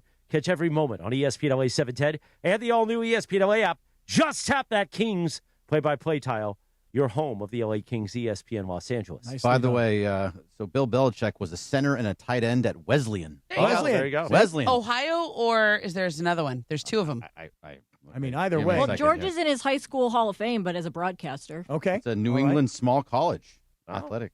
Okay. Come on, okay. It's in Connecticut. According to the internet, George Sedano, there is no public record of him playing high school basketball. However, that stuff's wrong all the time. Oh, absolutely. The more you sing the "Come On, Cavs," the more I think it's coming from Car Wash. Yeah, it's Car kind of Wash. Is it sampled from Car Wash? Well, it's got a very soulful vibe. Car Wash. Let me pull up the song. Yeah, do you know Daniel's performing to Car Wash in his dance recital? Working at the Car Wash. Yeah, he's got a whole shoulder shimmy. Whoa. Oh, I need to see this. Oh, yeah, I'll send video. Yeah. Okay. He does. Oh, yeah, he does it, huh? Must learn those moves from his mom. It is the song. They do sound Got similar. that soulful Go, 70s sound. Momo. Go, Momo. Go, Momo. Yeah. Oh, What a look at great her go. movie Car Wash is. Look at her go. Wow. Car Wash. There's a little pony in there, I think. Whoa. Car washer. Think about this song. Like, let's write a song about car washes. I don't know. How many times Got did a they good say beat. car wash in that? Car washer. Oh. You can put Somebody's gotta any count word it. in there. Headphones. What's the name of the play that George wrote up? Orange chin. Horse Chin. Orange chin. Yeah. Let's make our play called Car Wash. Yeah. Hey, George, you ever seen anybody play the car wash? You ever seen that play? Let me show you how. I'll draw it up on the board here, pal. Go, whoa. Car washer. And then you got a car and it just moves slowly This is through definitely the the car Come wash. On Cavs song. Don't you think? Let's play that now. Play that. Yeah. Come on, Cavs. There it is. See it? Car washer. Come on, Car wash. Yep. Car make it happen with your fast break action. Yep. Well, it came out in 74, so. And when was Car Wash? Let's say 76, I want to So say. wait a second. So So car wash is a takeoff. Second. Yeah. I think it was later, but I could be wrong. Let me look. Car wash is the spinoff of Come On Caps. Well, the guy who wrote it, I've read this article. I guess he said that Dick they Frazier? asked him to write something soulful. Oh, really? Soulful. 76. You're right on the money. Wow, so maybe Car Wash took a little sample from the Come On Cavs. Come On Caps. Huh. I did not know that. That is wild. That is wacky stuff. That I did not know. That is weird. Gonna make it happen. All right. Oh, whoa, whoa, whoa, whoa. Yeah. Go, Momo. If we had a car wash, you and I would be great at a car wash. Oh, yeah? I'll be great. Car wash. I'll be running that thing. You know what's the best thing dry ever? it. You know what's Just the best? tip me, homie. I just love to go into those car washes where they're like 30 seconds. Oh, you yeah, I know? love it. Right. But if you get super baked, you know what I mean? You get like really, really super high, dude. And you wouldn't be driving, you'd just be the passenger. Right. Well, yeah. And then you just and you don't really drive in those car washes. Yeah, you but know, you have to drive kinda usher out. you- well, then you get in the other car. You know, Yeah. you get somebody else to do the thing. You want to get high? So my 3-year-old likes to go to the car wash all the time, just like for fun. I thought you were about to say something else. No, I wasn't going to say that. No, I thought she was about. My 3-year-old likes to get high. I didn't know. Nope. I didn't know where you were going with that. Nope. I quickly pivot. Let me tell you the best. I used car to be wash. terrified of the car wash when I was little. Oh no, Yeah. it's great. The It best. is kind of loud and Yeah. scary. The best car wash. $7.99. Yeah. Costco, San Juan Capistrano. Yeah. Our The Costco's in LA, in Southern California, don't have them. Right. Really? I don't think so. There's a very, very limited number of Costco's that have these car washes, but they're $7.99. Now, if you go to a gas station and you pay like $30 or $25 No, it's less for than that. whatever it is, you know, it's like 25 yards. You're in and you're out. Oh, I yeah. paid $35 for unlimited platinum. That first 5. Yeah, what do you really? mean? What car wash do you go to for one car wash is $35? Well, I'm talking like a hand wash kind of That's deal. a different thing. Yeah, Yeah, but, yeah. But if you go to like I'm talking your about local the machine right, we're you in go and to- out. You go to your local gas station, you get gas, you say yes, I'll Yeah. take a car wash. It's like whatever it is, $15. $15. Yeah. Yeah. The car Or less. wash at Costco at San Juan Capistrano is like 200 yards long. It's like the Whoa. most amazing car wash. It takes forever, and it's like $7.99. Wait, so by the way, my dad just texted me and said, I didn't know the car wash and the Cavs song were the same. They're not, Dad. We're just saying they sound similar. Yeah. Come on, Pops. No, they're the same. Don't worry, I'm going to have a call with my dad after the show to ask him all about it because it was written when the Cavs were on 3WE. Dad baseball? Yeah, Dad baseball. Does he have the harmonica going while he's listening to the show? Probably. He just sent me a video of him playing his harmonica on St. Patrick's Day. It was very good. Gonna make it happen. Now I can ask him if he could play the harmonica to the Come On Cavs song. Now, that'd be a good remix. See if he wants to come to Mandy's 4 and play the harmonica on stage. That would be a good bit. Him and Mario. Hey, Mr. Lindsay Baseball, how are you? Lindsay Baseball's dad is here on the harmonica. Let me Maybe- tell you about LAFC. Maybe my dad could collab on the harmonica with like Jonathan on the guitar. Okay. Maybe, And yeah. his brother. Yeah. That could be Not a bad. good. That could be a good mix. That'd be really good. By the way, I was worried. I just got a text from Sedano. Do you think he was and listening? I was like, Uh-oh. before I opened this text, I'm like, oh no.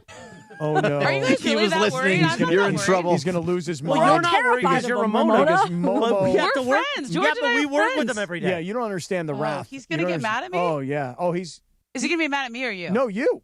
Really? No, don't you? Didn't you hear everything I said?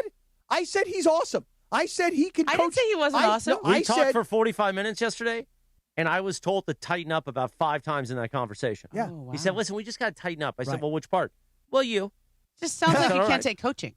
I can't take coaching. I or mean, he that's can't? kind of what he's doing. He's coaching you. Well, no, but he's Right, also like I mean, my... you're the one talking him up as a coach. right. Sedano's also my Like agent, Eric- too, so I got to Like listen. Eric Spoelstra would say the same thing. Right. If you're putting him in the Spoelstra category, Well, I said to you, just to be clear, for the record. so you're if- saying if Spoelstra- George Sedano, Eric Spoelstra, same level of coach. I'm saying if Spoelstra draws up a play with 3.5 seconds to go in the game, that ATO. and Sedano draws up a 3.5 second play. You know what an ATO is? An ATO, yes, I What do. is it? It's where you get cash from like the machine. No. Like you go up to the machine with the card and you got the cash. That thing. Is that what you're talking about? Nope. No, the ATO. It's- George, do you want to know what it tell is? us, Bergie. It's an after timeout. Right. play. There you yes, go. right. If I had the You know ATO, what an RPO is? yes. What is it? It's reverse point after out. No, come No. on. No, Run RPO. pass Football option. term. Run. Oh, I thought you were talking about Come basketball. on, I know. So I was mixing metaphors here with you. Just Jeff, I do you told- know what a slock is? A slock, what's the word yes, again? I do. I now know Stock. what a slock No, no, is. stock. A By the stock. way- Or a slock. By the Yes. way, in the last 10 games, Luka Doncic has 29 stocks. 29 stocks. 29 stocks. That's a lot of He stocks. leads the NBA in steals since the All-Star break. That's right. See? Right. And the Stocks block. going way up. Right. Anyway, just Stocks. for the record, I said that Sedano draws up a play. Spoelstra draws up a play. We take Sedano's play. You, on the other hand, ridiculed that. So Well, I just want to be the clear. ball knowers drop drowned that out, so you might want to Sorry. reset that. No, you're fine. He's just trying to cover his Yeah, focus. right. I am. I'm trying to in a big way. I really don't think Sedano's going to have a problem with me saying that Spoelstra's With a better you? coach than him. No. With us? Yeah. Yes. He may not tell you. But I saw But you'll that- know. But I saw a text. It's like that? Yeah. It's like that. Oh. So I saw a text from Sedano in the middle of all this, and I'm like, oh, this kid is listening. Oh, I know, yeah. And he's going to freaking go Rabbit off. ears. But you know what he did? What'd he say? Because you've never met anybody who's more obsessed with being right in their life. And by the way, has never been What wrong. are you doing? I think Mike This Trudell's... will be in the open. Why wasn't just talking- that clip? I was talking about you. No. Everybody knows I don't care about being right. I like to make fun of myself. Here's what Sedano sends me. I'm thinking he's getting ready to just go off. Like He's about to go off on me, by the way. How dare too. Momo talk about nothing like that. Yeah. You ready for this? What did he say? He sends so you got to understand something, that me and Bergie were on the side of Max Crosby during the whole Crosby to the Ravens thing.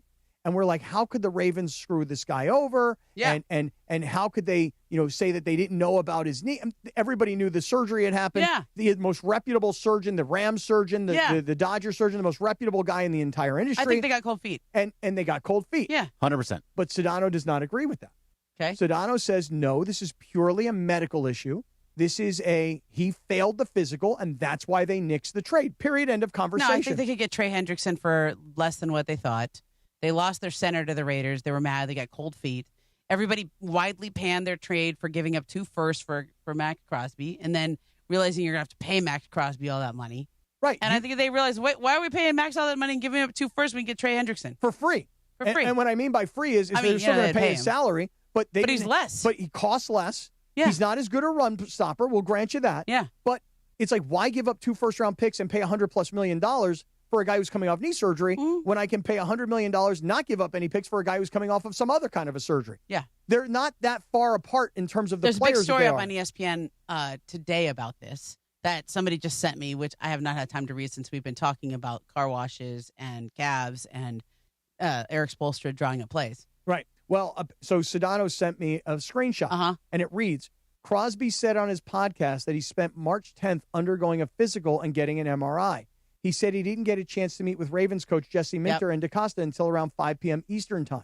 So what is he saying? He's fighting back. Bergie, what is he, but I you feel don't it. fight him. what is he I saying want to. here? I really want to. What is he saying? Let's here? go scrape. Because then Sedano sends the next thing that Sedano sends is an emoji of a guy with a Pinocchio nose. So somebody's lying. Wait, did you read the editor's note? The editor's note says after the story was published, a source indicated Minter and other defensive coaches met with Crosby within minutes of him walking into the team facility. DaCosta, who was trying to keep his own free agents and sign others on the first day of the legal tampering period, met with Crosby later that afternoon. So he's saying, Sedano's saying that Crosby's lying and that this isn't just more Baltimore spin that's been going on for the last couple weeks. Right. So what George, though, again, in his, he wants to be right, and he wants to prove to me and to Bergie that we're idiots and that we're wrong, and that we took the Crosby side and we said, why did the Ravens do this to the Raiders? Yeah. And in fact, they really screwed the Raiders. The Raiders really, now they have to pay Crosby, and they don't have the 2 picks. Right. And it was after free agency when they spent all the money on the center. Right. They got from Baltimore. Right. They spent like $118 million in. Yeah. Thinking that they had this money to spend. Yes. And so now George is coming at me today and Bergie saying you guys bought Max Crosby's nonsense. And the reality is that Crosby. No, I never did. I don't even care about what Crosby said. I just looked at the way they handled it. And then Lindsay just sent something not related to any What? of it. I didn't want to forget. It was funny. He's saying that this source is clearly right because I said, I which think I are you also saying read that Crosby's he met with lying? those guys, and they said it was super awkward. Right. Yeah. So I said, is that Crosby? Are you saying Crosby's a liar or the source is the liar? And he said Crosby clearly. And so my response is, I'm going to stick with Crosby's story and not more Baltimore spin. So that's going to cause me issues tomorrow. And maybe Cappy's on my side. I don't even think it's about I'm whether going to. He might have misremembered some of the timing of it. I do remember him saying that when he did meet with them, same thing on that podcast, that it was super awkward, and they were like, they kind of knew something was wrong, and blah blah blah. Yes. You know, it's just Occam's razor to me. Like he gets there, They make the trade, but for 3 days they've been listening and how they gave up too much. Then they also lose at the same time as when they lose their center to the Raiders. Hendrickson is available for a lot. By the way. Yes. Because the Raiders went and took an all-pro caliber player who was a first-round pick, an All-American out of Iowa, and the Raiders went and grabbed him from the Ravens. And when the Ravens got Crosby and they thought to themselves, giving up 2 first-round picks to a team that just took our center, we don't like this deal. Yeah. Therefore, we don't like his knee. Right.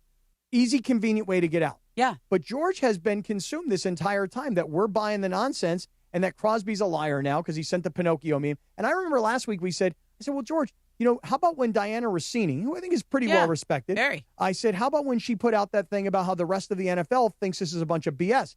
He said, well, she didn't report that. She just opined that. And I was like, I don't really want to fight about it, but she reported it. Okay, she actually put that out there. It wasn't like, hey, my opinion is that a lot of the people in the NFL think this is BS. She was like, I've spoken to other people around Diana the league. talked to a lot of people, and I'm sure everyone in the NFL goes, this looks weird. Yeah. And then can we really believe that Baltimore was going to try and put Crosby and Hendrickson together and spend over $100 million on 2 edge rushers? That's just not. I don't believe it. That's not how you can run a football team. Yeah, I think they thought Hendrickson was going to go for a lot more. Then when they realized what the real price for him was, they're like, wait, why are we giving up all this to pay Max more than Hendrickson? Why don't we just do this and get our first-round picks back? Yeah, because here's the thing. While Crosby may be the better of the two, Hendrickson is an 80 compared to Crosby's 95. This is a good opportunity to use the word delta again. Yes, there is a delta between the two, right? Thank you, Momo. Thank you so much. You did it well. Thank you. And so if Crosby's a 95 on our board and Hendrickson's an 80, but we can pay Hendrickson less money and we don't have to give up 2 first-round picks. What's the delta between them? I will say the delta, it gets narrowed down to about 7.5. No.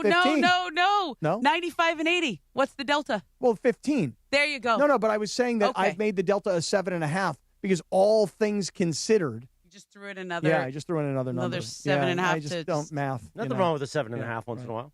Let's go scrape.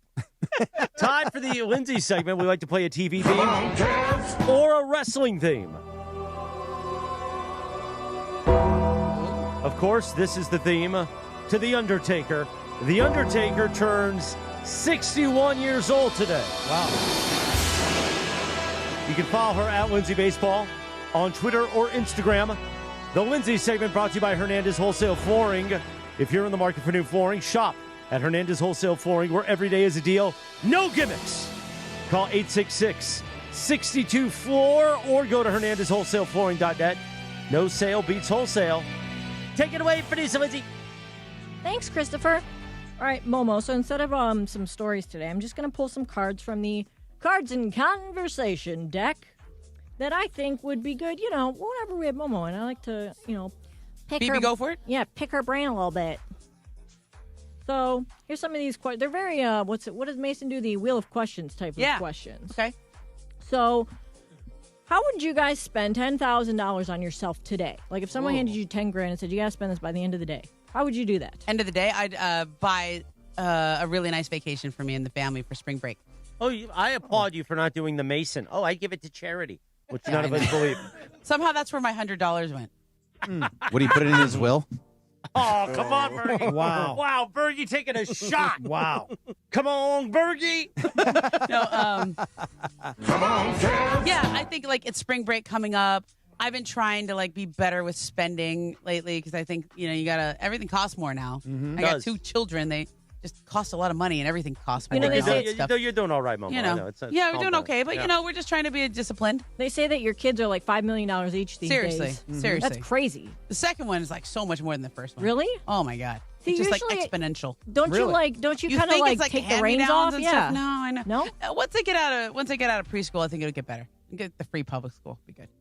Okay. Yeah. Anyway. Cappy, what about you? What would you spend $10,000 on today? If you gave me $10,000 today, I'm just looking at my phone to find out. If you gave me $10,000 today, a buddy of mine who's like one of the fanciest, bougiest wealth managers in all of Southern California. Be careful what you're about to do. This guy told me recently, he goes, hey, listen, he actually had this conversation. He goes, if you had $10,000 today, he goes, here's what you should put the money into. And he told me these 3 different, not stocks. Are you going to give out stock tips on the radio? This is insider information, right? I'm not going to give out stock tips. All right. I'm not even going to tell you the name. But if you DM me Yes. Cappy, I will send you. He told me, he goes, put 60% of the $10,000 About into 60%, this. about Right? 60%. Which was like some kind of like an S&P 500-ish sort of a Okay, deal. so what's 60% of 10,000? Wait, are you asking me that? Yeah. I do this to my kids all the 6,000, time. right? Yeah. And my daughter cannot figure it out. And I'm like, girl, you can't come up with 10%? Or I said, what's 10% of 100? My daughter's like, don't ask me that, Dad. I'm like, really? Yeah. You don't know what 10% of 100 is? So Don't belittle me. So he said, put 60% into this S&P 500 kind of a thing. Yeah, because the market's great right now. He said, put 30% into this like gold. Also kind of a thing. That's a where hedge against the market, yeah. And then put 20% of it into, and I want to say it was like a cryptocurrency kind of a fund. So he had broken That's it down smart. for me, 60, 30, 20, or 60, 20, 20, or 60, 30, 60, 10, 20, 20. whatever the percentages were. 60, 20, so 20. if you I gave got me you. 10 grand right now, I go throw it into those three different stock options. Jorge's guy can get you Okay. 35 out of that 10. Oh, yeah? You got to put it on the street, but Okay. we can make it happen. Primo can make that happen. 65 if you don't say nothing. Okay, so what your guy described is the equivalent. Okay, when we were at the Hard Rock Casino in Cajon, Mm-hmm. I walked by that roulette table, and like my whole Vegas days were coming back to me. I was like, oh Vegas man, Momo. oh my God, you should see me at the roulette table, man. I have to do I hedge all my bets. I just put some on like the first 12, I put some on, and then I'll throw some on red, then I'll throw some on some corners. And you just spread it all around. You just do a bunch of hedges. So you have a couple of hit big prospects. Mm-hmm. You have a couple of like, I got 50% on red or black. Then you always got to put one on the 0, 00 line. Just put it on the middle there so you get 17 to 1 if it hits 0, double. Everything's a hedge. So what you described in your stock strategy, it's the same way. Okay, you so play I roulette. just found it. 60% goes into an S&P 500-ish kind of a deal. Yeah. 10% goes into gold. Yeah. Okay, and 30% goes into international stocks. And he gave me the exact ETFs to put the money into. So if you gave me 10 grand, okay, I go put that into these ETFs. What kind of growth is he looking at in that? Like 10-year growth? 20-year growth? 100% over 5 years. No, actually, Can't miss it. It's a good question, and I don't have the exact number, but he said to me, he goes, this is the kind of thing where instead of putting money into like a savings account where you're not earning any interest, right? But you need this money and you may need it in 6 months or a year. You're not talking about 10 years from now. I just put it into this and it'd be super safe and probably make you some money along the way. Yeah. So I'll give them to you. Hey, real quick, Momo, what do you Yeah. have like specific numbers you played when you played roulette? No, it's just whatever I feel. Oh, okay. Oh, really? Okay. It's just the feeling. The board talks to me. I would always play like LeBron's I had to walk number, by. Kyrie's number. I was about to be stuck there for 3 hours playing roulette. Did And I you was like, play? nope. No? I just No had that spins? Sunday. My work here is done. Christopher or Jorge Berg, what would you guys spend 10 grand on? If someone handed you 10 grand, you got to spend it today, what would you buy? I'm going to be really, really boring about it. I'm putting it all towards Riley. I'm putting it for college and all that kind of stuff. Same here, yeah. Both kids, I got 2 of them, so 5 each. Yeah. My dad texted me and said he'd spend it on plane tickets to come see us. Now, if I was being selfish about Dad, I that miss is you. that's so sweet. If I was being selfish about it, then I would go on a vacation. I would pay off all my credit card debt. I would do a lot of different things that really just benefit me. But I'd give it all to Riley. All right, so here's a good one. What was your most unusual job? And Cap, don't tell us about the time you worked at Orange Julius because we know that one already. I don't know Orange Julius. I didn't work there. Oh, well, then you made that one up. I never worked at Orange Julius ever. You said you worked at a mall, and it was place, or it said it was like an Orange Julius. Well, I worked at Taco Viva. Oh, that's what it was. Taco Okay, Viva. it was a former Orange Julius. Wow. You know, it wasn't an Orange Or Julius at turned any into point. There was an one. Orange Julius right near it. Okay, And I would that's get the what it burrito from the Taco Viva, and then I'd go get myself an Orange Julius. Okay. But I also worked at the Chess King. Don't forget about Does that. Orange Julius still exist? Yes. I it like does. Orange Julius. I used to love it as a kid. Me too. Owned by Dairy Queen now. Oh, it is? Really? Really? Yeah, yeah. They have Brand. like double Dairy Queen / Orange Julius is all over the I Midwest. have not seen them. Momo, you have a weird job? A couple. I got a couple of weird jobs. I worked at a baseball card store. Oh, that's fun. Yeah, it was a baseball That's card. awesome. Yeah, it was cool. And then I was camp counselor. Oh, that's a good one. Yeah, I was a good Did you have a camp. nickname as the camp counselor? No. Okay, so I had I worked at Balboa Sports Camp, which is here in the Valley. And it was sports and travel camp. So it was, I like the older kids. I wasn't good with the younger kids. I was like, everyone thought they were cute. And I was like, I don't know, kind of boring. Let's get with some kids who can talk and stuff and say things. Let's have a conversation. Anyway, so my sports and travel camp was, I had like, let's say there were like 10 to 12-ish or 9 to 12-ish or something. And every week we would have a field trip. And sometimes the field trip was to Raging Waters. We'd go to Disneyland. and this is like pre-cell phone days. I have no idea how we were able to pull this up. We'd get on a bus with a big group of kids, and me and this other counselor, and he was this big football player guy. His name was Weesey. Like, nobody messed with Weesey, so he was like, what was his name? Weesey. Like not Wheezy, but Weesey. You mean like the wife from the Jeffersons? No, Weci. Little Tanucci. I'm not Wheezy. Thank you, Chris. Yeah, but he was like, he played football, and nobody messed with him. He was a tough guy. So I was like the good cop. Like, I was like, hey, don't mess around. He's going to, So we'd go to like any camp, and we would just say to the kids, and this, again, no cell phones. These are like young children. You can hang with us, or you can split up, but we got to meet here at 10, or we got to meet here at 12. We'd have like little checkpoints throughout the day. We'd just let these kids run around. Then they'd come back and meet us, and then we never lost one. Well, that's good. I mean, I don't know how that worked. This is like pre-cell phone days. Like, can you imagine we did this? How did that work? I don't know. They just all came back when they were supposed to. Well, that's the way it was back in the day. We used to do that. It was fun. We'd go to mini golf. We'd go to Raging Waters, Disneyland. We went to Knott's Berry Farm. Disneyland really would make me fun. nervous. Like, I feel like you'd get lost there. I know, but it always worked out. I was just like these pre-Tiger Mom days. Pre-surveillance days where you could track everybody's Find My iPhone. Right. But when we were little, like when You I was showed up where you're supposed to be. Right. When I was a little kid, like literally my mother would open the door and go out, see you later. See you later. And then at night when, they're waiting for you to come home, my mother would stand in front of the house screaming my name. Scott! Yeah. Where are you? Come home, dinner! Yeah. I was down the road, Jack. My friend Allie and I, we were like 7 years old, and we would like walk off into some canyon.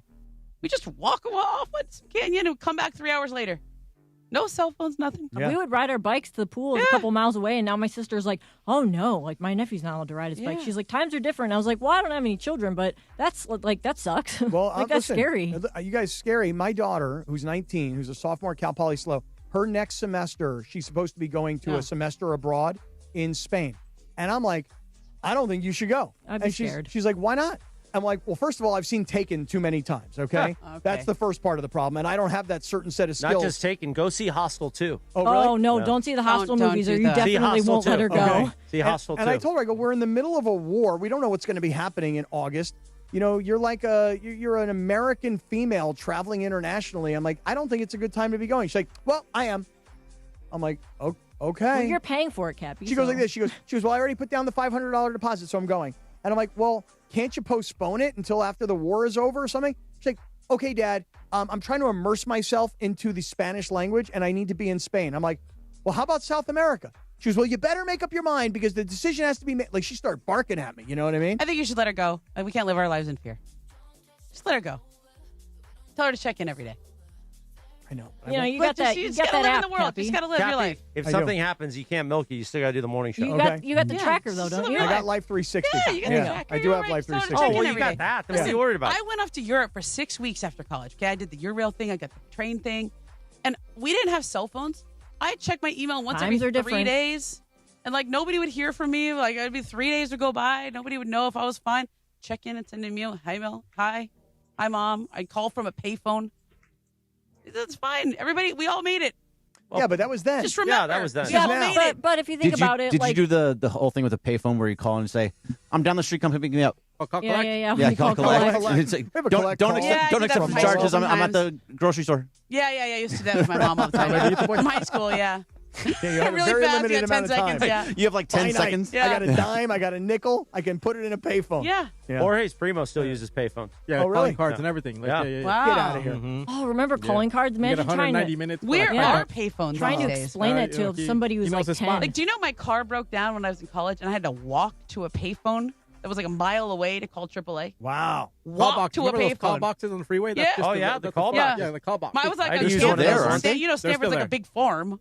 It was far. There was no place to Listen, go. Cappy, you need a clean phone, you call the Primo. Yeah, I was going to say, Primo really is using Yeah, yeah. payphones? Yep. Well, no, but he'll also get you a clean phone, too. Okay. That I could Like use a an burner. extra phone. I could use an Better I could Call use Saul a or something? burner caliber phone. Amazing. Yeah. And you need a car to disappear. I mean, disappear. Yeah. You call the Primo. Primo got this handled. Oh, he knows. And you need some used tires? He's got you. See, but I have Why a did you Primo. want used tires? What? Why do you want used tires? Because you don't want to pay. Like, I just got 2 tires for the Oh, yeah, caddy. it's so Yes, expensive. they're so $700. It got really expensive. expensive. Wow. Oh my gosh. I know, it's true. My caddy, this CTS, I love this car. It's the most comfortable car I've ever had. It's really expensive tires, yeah. But it's 20 years old, and they still want $700. And an oil change is like $250 to use a synthetic oil. Oh, gosh. Yeah. That's ridiculous. Well, you know, everything costs more. Ridiculous. But I'm just saying, we all grew up in a simpler time, and we made it out okay. But one thing that is But a in this flip more side of that, complicated time. Ramona, I was thinking this the other day. Yes. There's no such thing as serial killers anymore. What do you mean? Because you can't be a serial killer anymore. I know. Call Jorge's primo. This guy. I'm just saying. Lindsay, you it sounds like that's a bad thing. No, it's not. Rooting for them. Like, I'm rooting Like I for said, one to come out of... It's on the flip side, like, there's all these things they say you can't do because times are different, but at the same time, we I catch feel on faster or I something? Feel, I feel like crime is it's a lot harder for like criminals to commit crimes and not get caught. There's more surveillance, yeah. Yeah. That's all. Like you can't just go out and like the Nightstalker and start climbing people's windows. Can't do that anymore. I don't huh? think so. No, back in the day, that everybody did that. I feel like you'd get caught now. So it's funny you mentioned that. So I stayed over the weekend at Stephanie's house to watch Otis the Bunny. Mm-hmm. And she's getting a new HVAC put in, but not till like next week. Okay. So talk about expensive. And it was very expensive. Yes. She's been getting different bids. But it was a hot weekend. And that's why I stayed with the Bunny, to make sure that I could be there to open up the doors and put the fans on and stuff. Yeah, it was a heat wave. It was a heat wave. And I slept in the Bunny room. I didn't sleep in the room we usually sleep in. Really? Yeah. Why? Because I wanted to be with the Bunny. You And want I to make like sure the bunny's okay. But I left, so they're locked, the windows, right? But they can open up. And it went ahead about my parents telling me, because I was a baby when the Nightstalker happened, but my dad was doing the nighttime show. I still get really scared of the Nightstalker. Can I finish my story? Yes. Okay. I was doing the nighttime, he was doing the nighttime show, so my mom was alone with me. And as a baby, he didn't get home till like 2 a.m. He got off the air at midnight.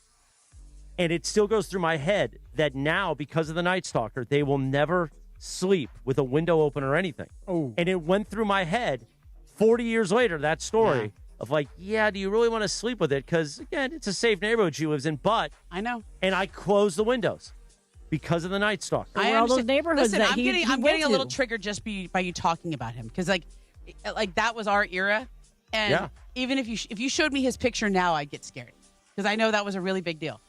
It was. His picture is terrifying, especially before they fix his teeth in jail. Yeah, but Lindsay goes through this whole thing where she'll send, when she got obsessed with the Nightstalker and was sending us stuff about like, see his teeth then, and then afterwards. Yeah, why'd they fix his teeth? They fixed his teeth, and then he was hot. And I'm like, wait a I minute. think he was handsome after they fixed his teeth. No, Linz, and he had all you're these like women. one of those women who falls in love with the guy. I weird, said right? back then he had all these women. Like he got I know he married did, multiple he did. times in jail because all these idiot I women know there's fell these for women it. that do that. I know. Because they're like, oh, he's hot and he's sexy because he's a killer, and it's like, ew, gross. Yeah. No, just no. Hot, sexy, and a killer. Yeah, it's, some people like that, I guess. When they Do you know who else scared me? Remember Bob from Twin Peaks? I didn't watch Twin Peaks a lot. I wasn't allowed to. Oh my gosh! Nobody watched Twin Peaks. Nope. Oh, such a scary show. Even do you know that he wasn't even okay? Bob is the scary serial killer in Twin Peaks. Okay, I'm not ruining anything. The show's really old. Come on, Kev. And they cast that guy. He was like a stagehand. He wasn't even an actor, but he just had that scary serial killer look. Right. And like David and like Lynch like cast him. He was like, that guy's the killer. We have a guy here who works here who has that look. That look? Yeah. Who's that? I can't tell you. Oh, okay. Yeah, we're going to leave that one alone. I think I just figured it out, and you may be right. Yeah. You may be right. Don't say that about DeAndre. If I'm thinking the right guy. How is it that you can't just stop? No, because now it just occurred Why to me. can't you just put the brakes no, on no, and because stop? you're right. Because when literally Bergie and I go, okay, we did the joke, leave it alone. He's got the look. You're a moron. What do you mean? I haven't said his name. You're a simpleton. Tuesday, March 24th, We're gonna go back and forth 2026. Time Sedano for the insults? Don't Sweat the Small Stuff calendar of the day.